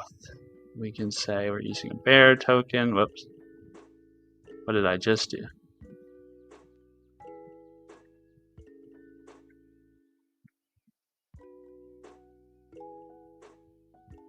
Whoa. No, I just want to, there we go, bear token.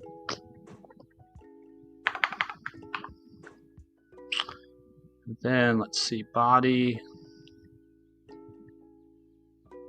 Yeah, cool. And that's the right user ID. Okay, so that works. Now we should probably try with an expired token, but we can write a unit test for that. But what we do know is that we can successfully extract the user ID from the token that's sent to this endpoint, which is what we want, which then leads us to the rest of the logic that we're trying to implement, which is once we have that user ID, we're going to get the token from the response. So the token, we set the token over here in a cookie called physical OS refresh cookie. We should probably have this centralized someplace so we don't have two magic strings like spread out in two different places. So I think what I'm going to do is I'm going to create, what do we want to call it? I guess we could call it like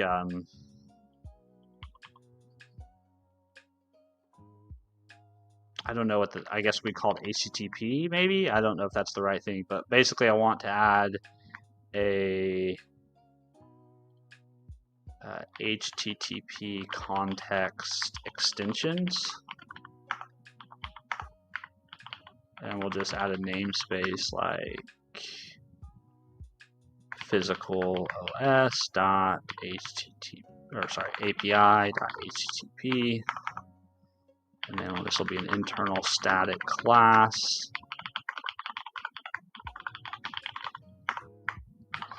And then we'll do private const string, and we'll call this refresh token cookie name, like this, physical OS refresh. What did I call it? Refresh cookie? I don't remember what I called it. Maybe I should make it more obscure. Refresh cookie.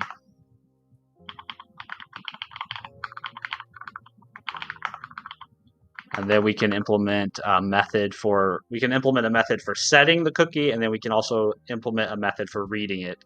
And that way in our handlers, we can just very easily call these extension methods and have all the logic be centralized in one place. Guess who is working for Movement Blockchain now? Oh, that's exciting. You got a new job? Okay, tell us about it. I'm here for it, man. I'm excited for you. I want to know all about this new adventure.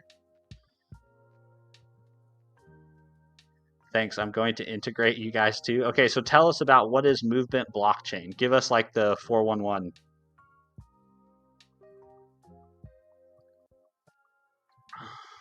Uncle Pee-wee, what do you do about spam asking for myself? What do you mean, Uncle Pee-wee? Spam? Do you mean like spam that comes to my email, or what do you mean?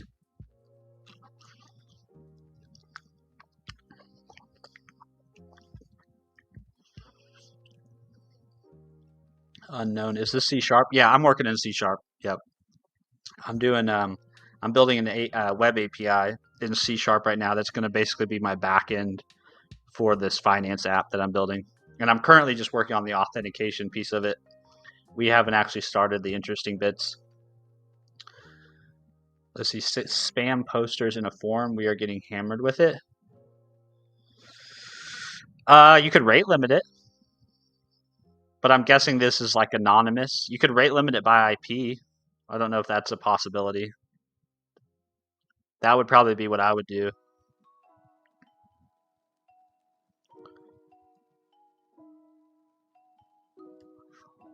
Movement is a layer 1 that you create smart contracts with. It is a lot like Aptos, but different chain. What is Aptos? This is a whole new world to me. I know nothing. Aptos blockchain. The foundation for new digital economy. Aptos is a layer 1 blockchain built for a global digital economy. Oh, so it's like this is like a competitor of yours, is what you're saying? Interesting. So what are you going to be doing that movement? I mean, I know if you can't go into details, I totally understand. But if you can, I'd love to hear more about like what your role will be.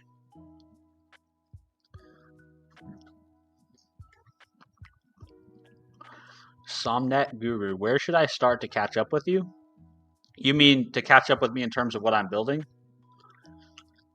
Because I've just been building it on stream for like the last. I built some of it on stream. I built some of it off stream, but the GitHub's public. So if you want to go look at all the code, you can.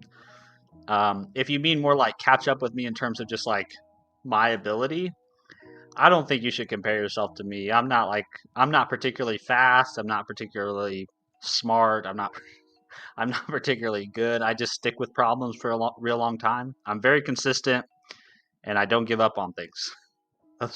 Those are my superpowers. I'm currently delivering their workshops in Turkey. That's so cool, man.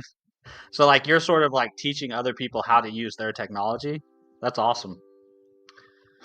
Unknown Wasabi, C Sharp or Go? What's the best for this kind of project? I think you could use C Sharp or Go, either one. I just like C Sharp personally. I mean, it's not that I don't like Go. I just prefer C Sharp more. That's all. I think C Sharp has probably, when it comes to building web APIs, I think C Sharp has like the best experience, in my opinion, for building web APIs. Hano.dev is a close second, in my opinion, if you're more of a TypeScript person. But that's just an opinion. It doesn't mean it's right. It's just my opinion.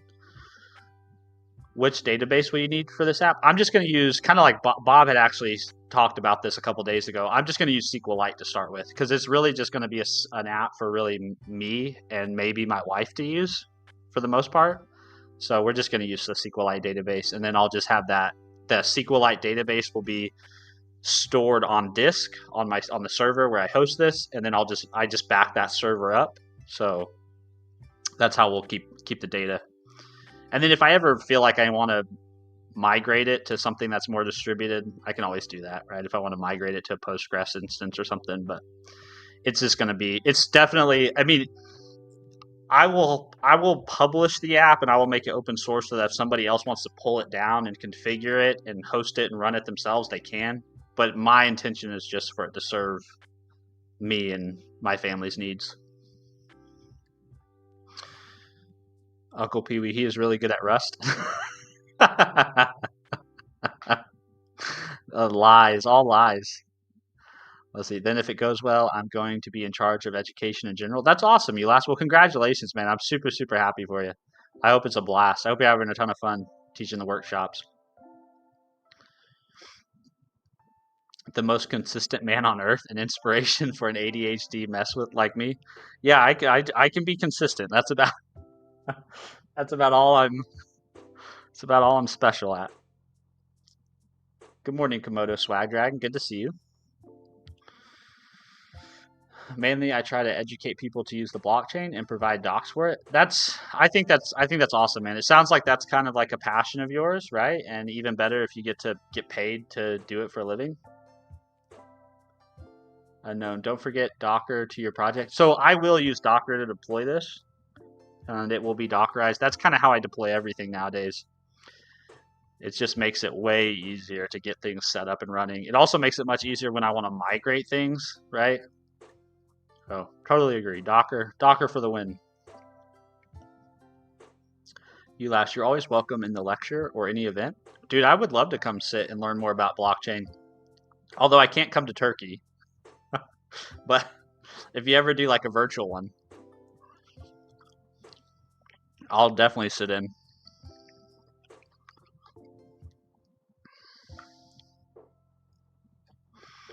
Bo show.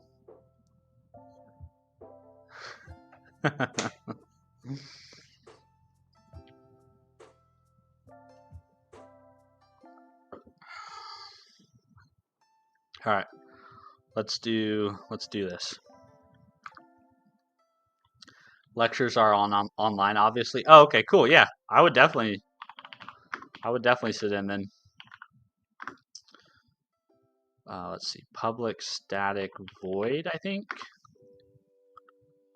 and then we'll say set refresh token.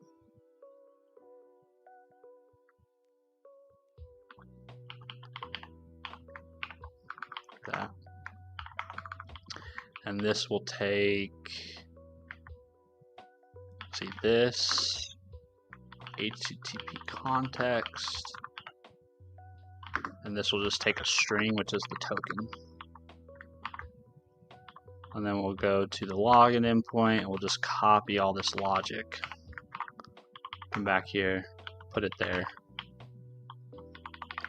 Do something like that. This will just be token.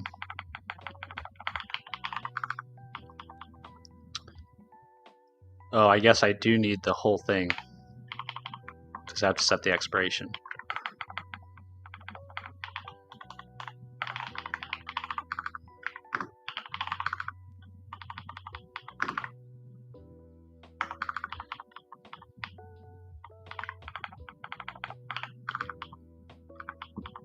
Excuse me.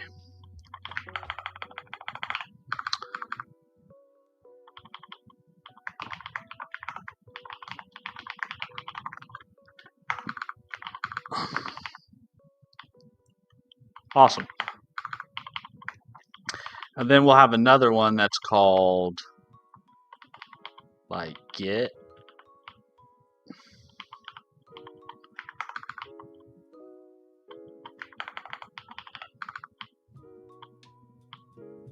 Let's see, set refresh token.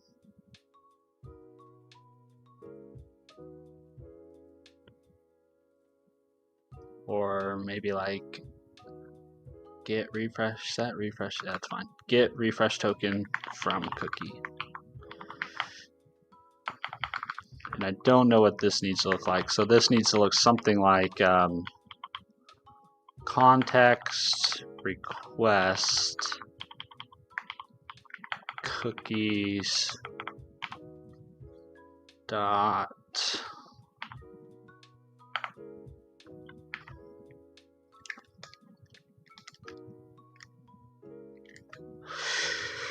something.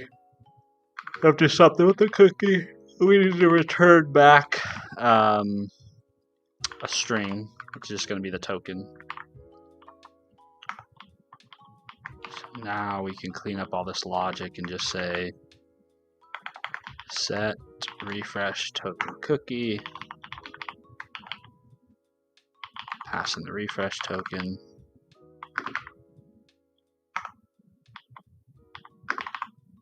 Something about that name doesn't sit right with me. Set refresh token, or maybe add.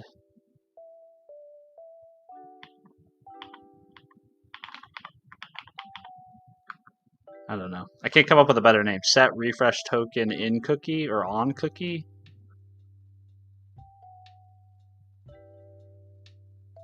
I don't know. This is the naming thing. Naming things is hard.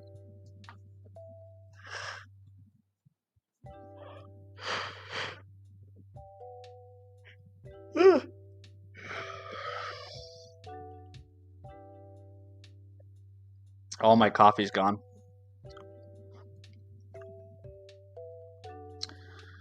Where do you get BG playlists so better? What is the lo-fi generator and why that takes so much space screen, or they call it real estate? So this is BG playlist. I don't know what you mean by BG playlist. This thing on the right hand side, this lo-fi generator, this is just music that plays in the background. I kind of like to work to lo-fi music. Kind of keeps me chill and calm. And then why does it take so much screen real estate? So I don't just stream on Twitch, which is where you're at. I also stream on YouTube. And on YouTube, I stream vertical. And so I try to keep the code on the vertical part of the screen and then use the other part of the screen if I'm going to like do search, look something up, or have another thing for a frame of reference. But I try to be kind to the folks over on YouTube and try to keep as much of the context in this smaller vertical window on my horizontal screen. But then there was people that were like, yeah, but we want a horizontal format. So then I was like, okay, well, I'll add a horizontal stream, but I'll do it over on Twitch. So that's why there's not really a good way to write code on a stream and use the horizontal but provide a good experience to the vertical crowd. Or at least this is the best thing that I found at the moment. I think what would be cool is if somebody could come up with a solution where like Meld Studio or OBS or whatever streaming software you use, it would be cool if that streaming software could like center your cursor or center your mouse on your screen at all times, right? So it's always like keeping context of whatever you're currently looking at. That would be kind of cool. But that's why. Uncle Pee Wee, out of stock of water points? Oh no. You used all of them up. Let's see. But it can wrap around code lines? You mean like I can do word wrap? You mean? Like that?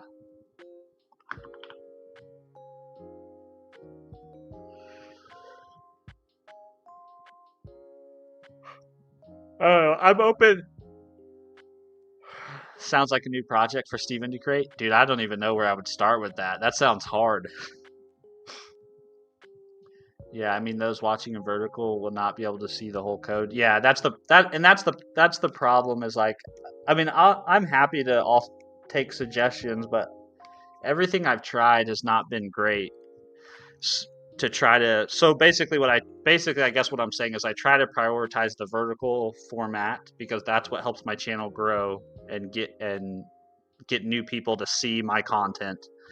And then the horizontal is kind of like, sorry guys, we're constrained by what the vertical format allows.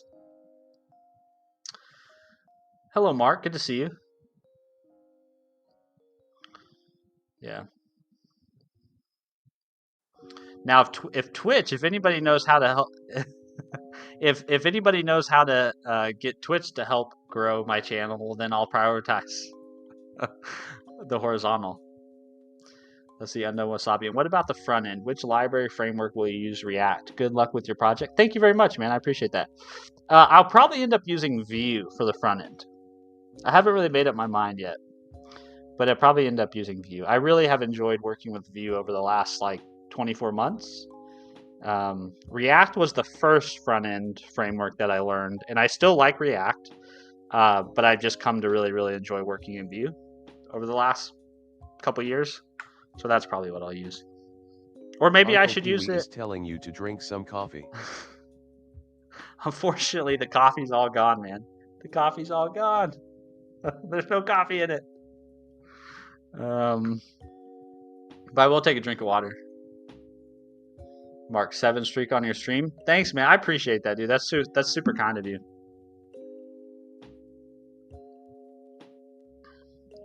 Blow up his Twitch feed. Impractical solution. Build a NeoVim broadcast plugin and server so we can shell in and see your terminal live.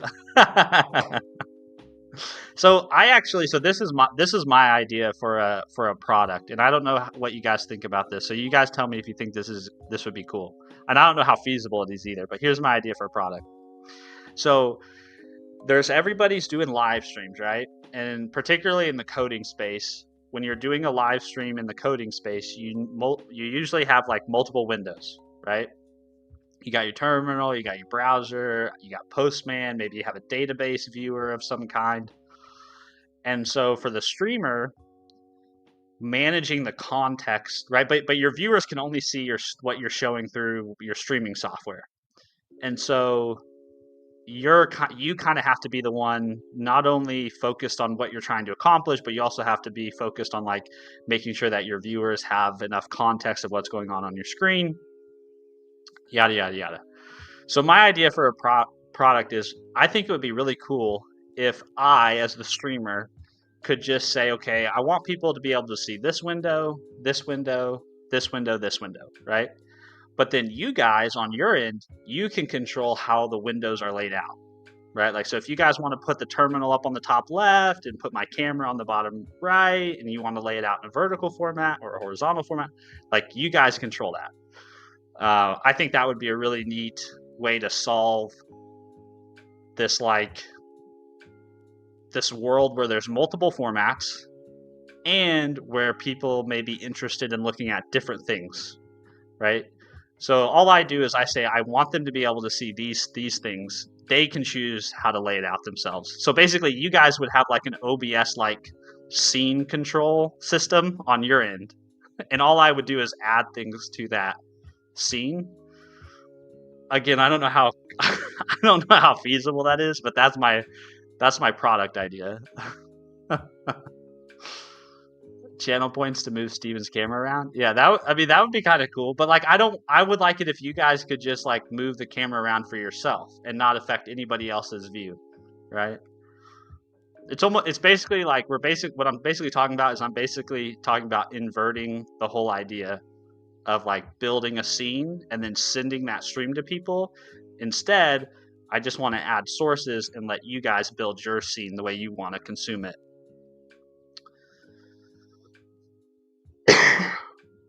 Yeah, I was thinking about this yesterday. I've been watching a lot of streams of other people working and want to see what they're not showing me. Yeah, exactly. So I don't know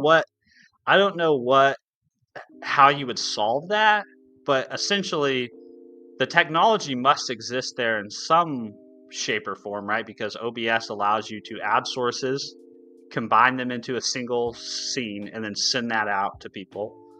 So I would just like to add multiple sources, send all those sources to you guys, and you guys lay them out the way you want them.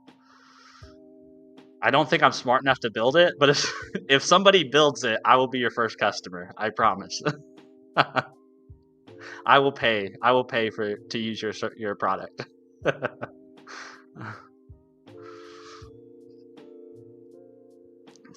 All right, what were we doing now? Oh, we got to read the token. That's what we're doing. So we'll come back to the refresh. And let's see, we need to get the refresh token. Yep. So we'll say var token equals HTTP context dot get refresh token from cookie.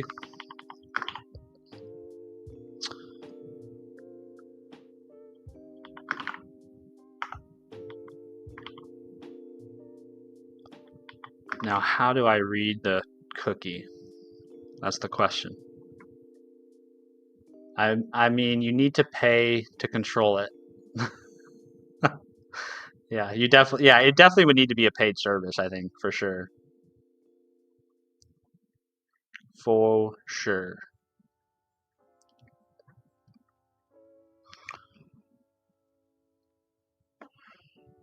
So I wonder, can I just do something as simple as this? Return context request.cookies, and then just say refresh token cookie name. Possible null reference return. Okay, so I guess if there's no, if it is null, I guess just return an empty string. Yeah, I don't really want to deal with null. I kind of avoid dealing with null as much as I can.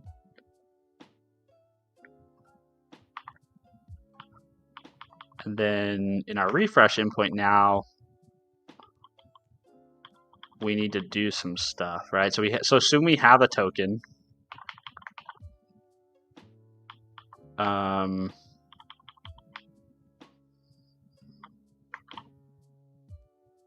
Yeah, assuming we have a token, we need to verify the token exists, right? So then this is where we'll say var refresh token, and we'll need our DB context, and we'll say var user. So let's come up here and say from services app DB context, DB context. Hold on, is that what I called it in the login endpoint? No, I called it app DB context. It bothers me when things aren't named consistently. And so we'll say app DB. I will say I know that I'm using the context directly in my handlers, and at some point I'm going to refactor away from that, but for now this seems plenty fine. So this should be refresh tokens dot single or default, and it will be t, and we're looking for t dot token equals token. And then we'll do app DB context dot refresh token. Oh no, not refresh tokens. User dot single or default sync. So u dot id equals ID.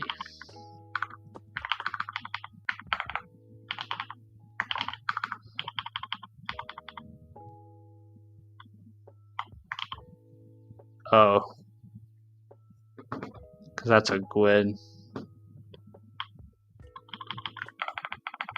GUID dot parse.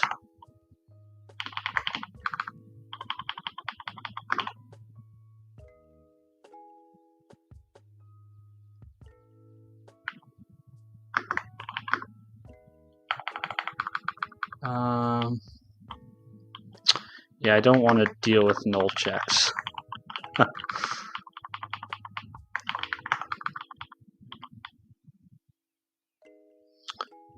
Okay, and then verify that the token belongs to the user, right?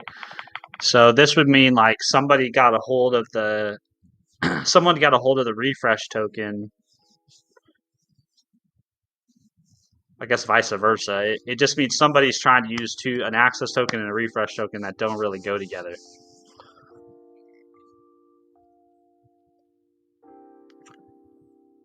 I love your usage of the emotes. I forgot I put a Golang emote there on Twitch. Nice.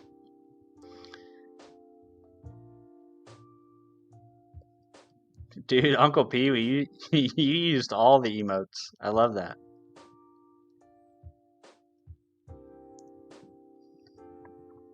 I think my favorite emote is still Emotional Jared, which is on YouTube. But I also like the John Wick emote that I put there on Twitch.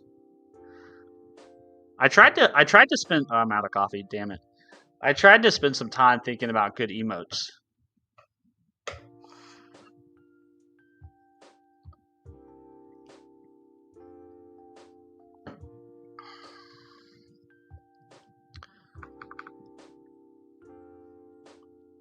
Okay, so if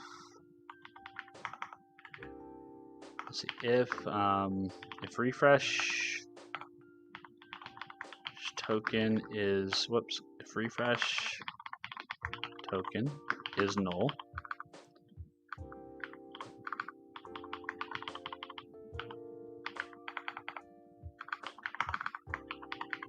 or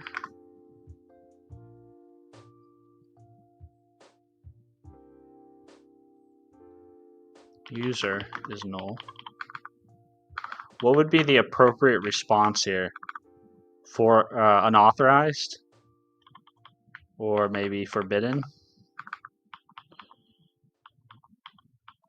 And then we'll check that.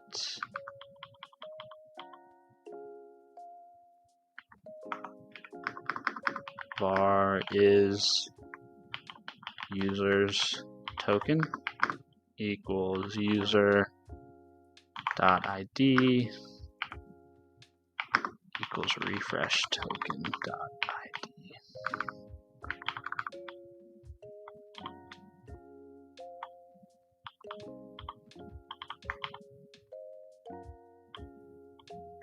These all need to be awaited.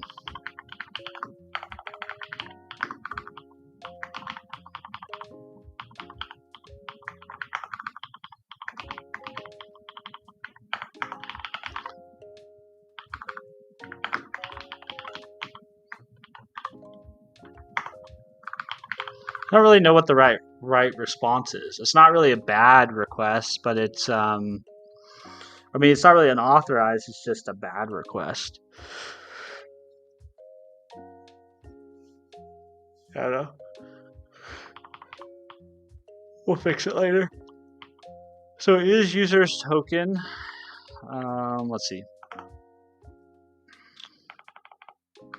Actually, I'm gonna do this. Is not user's token.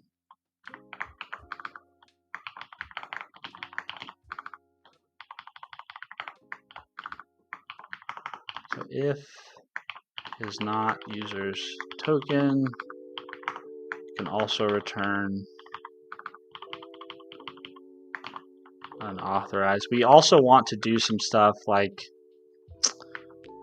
this is probably indication of a bad actor. We should just revoke all, whoops, to do. This is probably indication of a bad actor, and we should just revoke all refresh tokens for the user.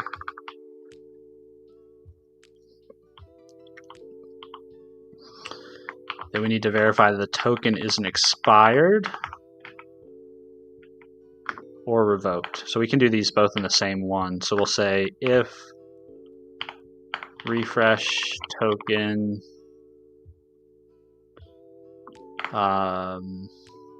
dot is expired.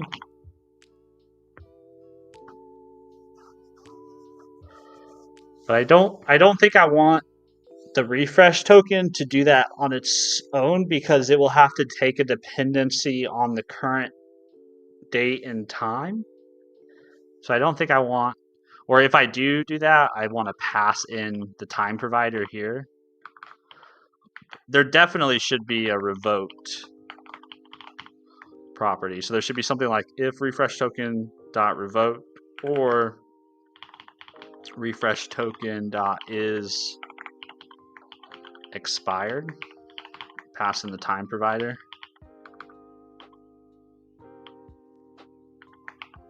Or just pass in just pass in now. How about that? Just pass in now. And then if either of those things are true, then we can also return results.unauthorized. This probably is also indicative of bad actor. Why are you using an expired or revoked refresh token? Well, I guess it's possible somebody did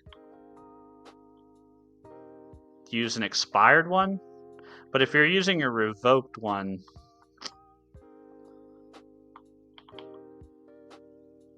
I don't know. Something to think about there. Let's see, and then if the okay, so we've done that. We did that up above.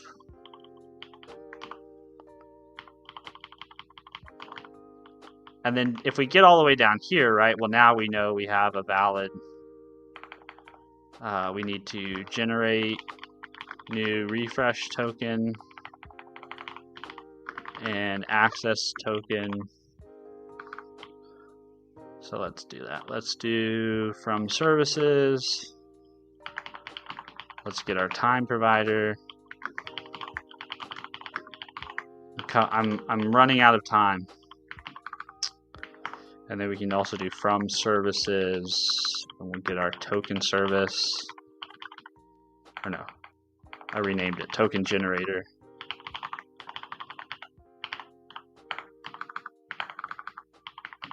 Like that. And so this way, we can do var now equals time provider dot get UTC now.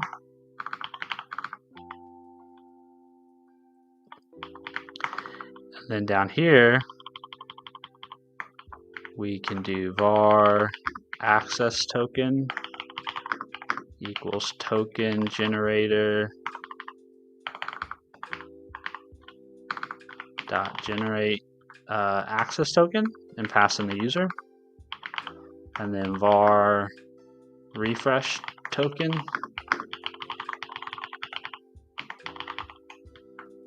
pass in the user.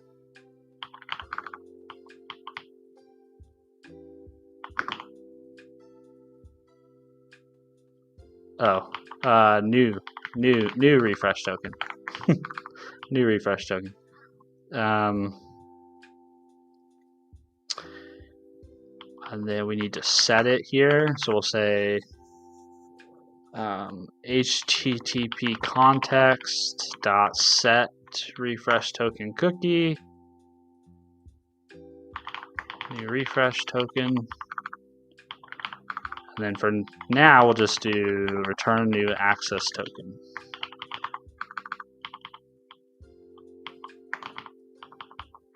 Okay, and then we also need to expire the old one, right? So,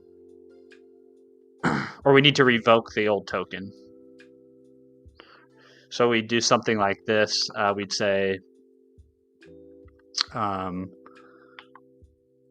refresh token dot revoke, probably, and then we would say await app db context dot save changes async. Do I have to add that? I don't know. Context dot refresh tokens dot update. Let's see. Begins tracking the given entity and entries reachable from the given model using entity state. Modified state by default. See below. I actually don't know. This is where I lack some experience with entity framework. Entity framework updating entities.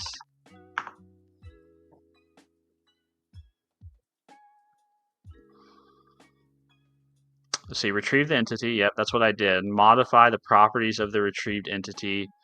Marks the entity state as modified. Call context.save changes. Yeah, so that's good. So I'll just call refresh token.revoke, and then I'll save the changes.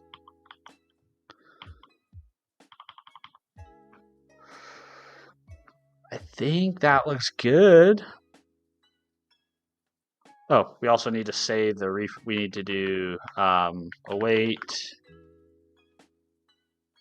app db context dot refresh tokens dot add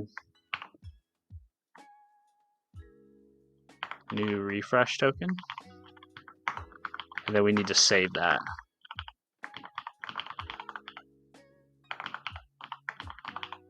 And we actually can call that once instead of twice at the very end here. So why is that complaining? Does not contain definition for get awaiter. Oh, add async.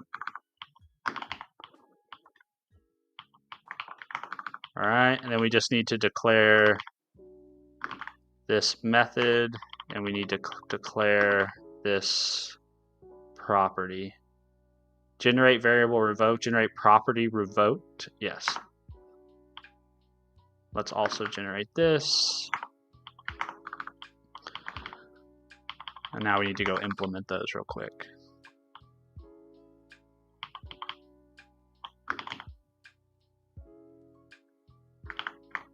What time is it? It's 7. Dang it. I got slowed down by that bug this morning, didn't I? It's a sneaky, sneaky bug. Just give them the old 419 reply. I've never actually used that reply in any of my projects, so I should find an excuse to add that one. Let's see. Do you separate your project into backend and frontend, or is it all a mix? I mean, like backend is separate, for example, has endpoints, and frontend calls those endpoints. So I do. I think it depends largely on the technology you're using, Kurtz.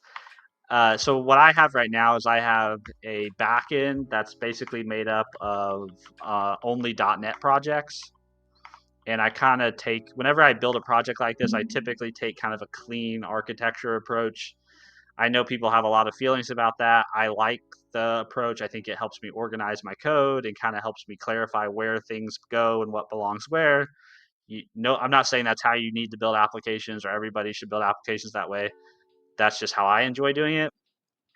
But yeah, so right now I have these projects, which are all backend related libraries. So I have 2 class libraries that support these 2 applications. One's a API and one's just a CLI for doing administration things. And then whenever it's time for me to add the GUI, like you asked about the front end, I will more than likely add a folder called physical os.client, or maybe I'll call it like web or something like that. But it won't be a .NET project. It will be probably a Vue project more than likely. And so it won't be totally tied in with the other .NET related things, right? Because it'll be obviously like a JavaScript front end. What I'll probably do is I'll use some of the .NET tool chain to orchestrate some of the JavaScript tool chain, right? So that way I can do like .NET test, and it not only tests all my .NET stuff, but it also tests my JavaScript front end. Or if I do .NET build, it builds my front end and my back end libraries. So I'll probably tie them together in that way. I think I'll also end up using Aspire too in this project, which is a newer .NET thing. It's actually not .NET specific anymore. You can use Aspire for really any tool chain, but I'll probably end up adding Aspire to this at the end of the day, I think, because that'll make the local dev experience really nice. Once I add that front end, having Aspire set up will make local dev a lot easier to coordinate those sorts of things. So that's my plan. Like I said, it's like half baked, and I've made it all up as I've gone. But that's typically what I'll do. So yeah, so typically I'll have separate front and back. That doesn't mean you necessarily have to deploy them deploy them separately, you know? See, I'd love to see the front end part of this project. I hope you'll do it on stream. Oh yeah, I'll do the whole thing. I'll do this whole thing on stream. I'll do some of it. I mean, I'll do some of it off stream, just because if I don't do things off stream, I'll never make real progress. But I'll do a lot of it on stream. This is what I plan to work on stream for the foreseeable future at the moment. Yeah, it's good. It'll be fun. It's nice to be back in a world that I feel it's nice to be back working in a tool chain that I feel relatively confident and competent in. Reasonably so. So that's been nice. Because I have been kind of roaming. I've been roaming a lot of side quests lately.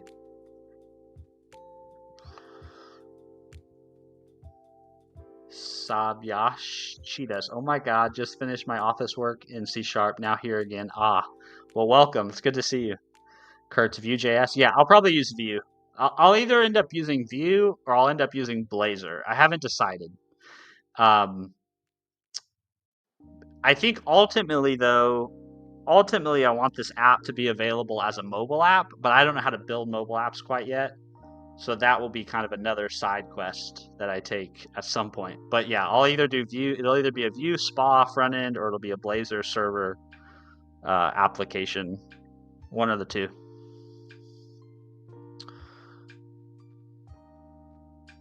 Now I am using 2e's you showed, and Bottom is so amazing. Yeah, Bottom's a lot of fun. It really is a cool application. It's a very cool application. 2e's in general are cool. They just have a vibe to them, you know. Like I understand why, I understand why we went away from 2e's, right? And why we have websites and mobile apps and native apps, but 2e's just have this whole kind of like programmer coder vibe, which makes them fun to use.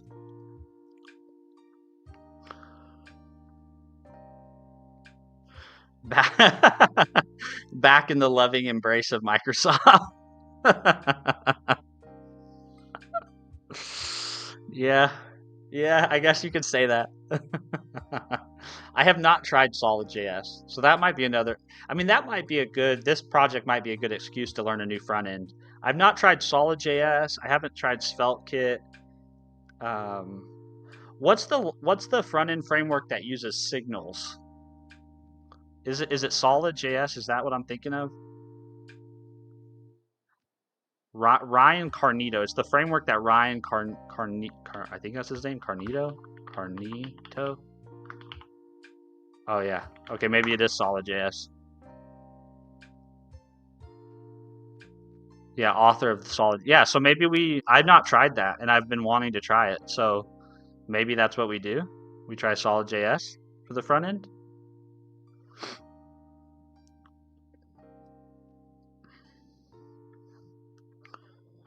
Solid.js app.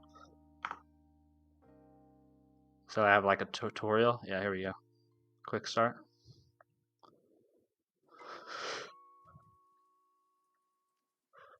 Solid router.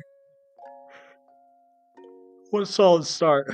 Fine-grained reactivity goes full stack. Oh, so they have their own. They have like their own Next framework. Solid Start is an open source meta framework designed to unify components that make up a web application. It is built on top of Solid and uses Vinixi?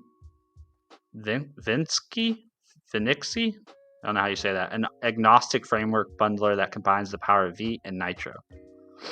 Solid Start provides you the ability to render your applications in different ways depending on what is best for your use case. Oh, that's cool. So they provide all the same. So it's basically this Solid Start is like SvelteKit, or like Nuxt or Next.js. Yeah, maybe we use it as an excuse to learn this. I don't know. We have a ways to go. We got to get the backend. We haven't even got to a point where we can add an account. I think we're probably a couple days away though. I think I can finish the refresh endpoint today probably, and then we can start thinking about how we add bank accounts to the back end. because I still have to learn how to work with the Plaid API. I don't know how to do that yet. Have you tried BTOP? Is that available on Windows? I've heard of BTOP. I don't think it's available on Windows though. I think that's where the bottom inspiration comes from. Let me see. Oh, here you go. First one, BTOP for Win.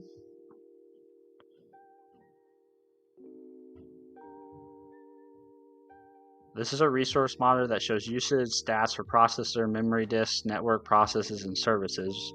It's a Windows version of BTOP++, which is the C# or C++ version and continuation of BashTop and BPyTop. Yeah, I don't know. It seems like this is very similar to what Bottom already does.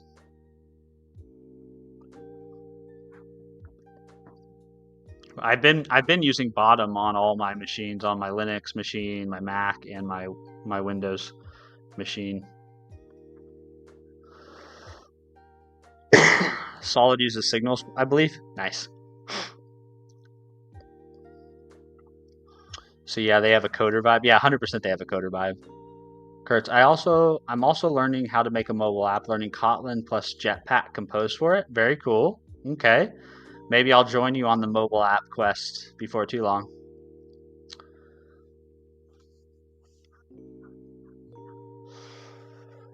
All right, folks. Well, I guess we're off to start our day. I need to wake up. I've only had one cup of coffee today. We took no coffee breaks during this stream. So I'm gonna leave you all and I'm gonna go to work. And I hope you guys have a wonderful Tuesday. All right, if you're new here and you want to come back and hang out on stream, the best place to find me live is on Twitch and YouTube from 4:15 to 7 a.m. Central Standard Time. I just put the schedule in the chat there for you. And then if you want to chat outside of stream, like when we're not live, the best place to find me and chat is in our Discord. You can go to discord.stephenfreeborn.com. The link is also in the chat, but all are welcomed. We have a pretty nice, friendly group. And whenever people are not kind and friendly, Grumpy Dad comes out and fixes that issue. Grumpy Steven comes out and fixes the issue. Kirk's, only one? How many do you drink? Yeah, typically we get at least 2 cups of coffee during stream. So today was kind of an unusual day. I was just kind of locked in there trying to figure out why things weren't working and lost track of the morning.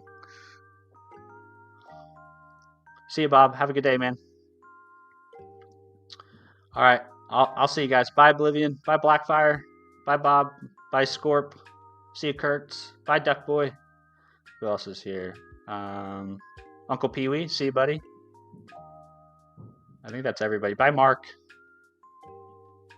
Unknown Wasabi, if you're still here. See ya. Did we just become best friends? Thanks for the follow, Perez. Appreciate you, man. It's very kind of you. All right, guys. Bye. Bye. Bye. See you guys. Have a good day. Appreciate y'all.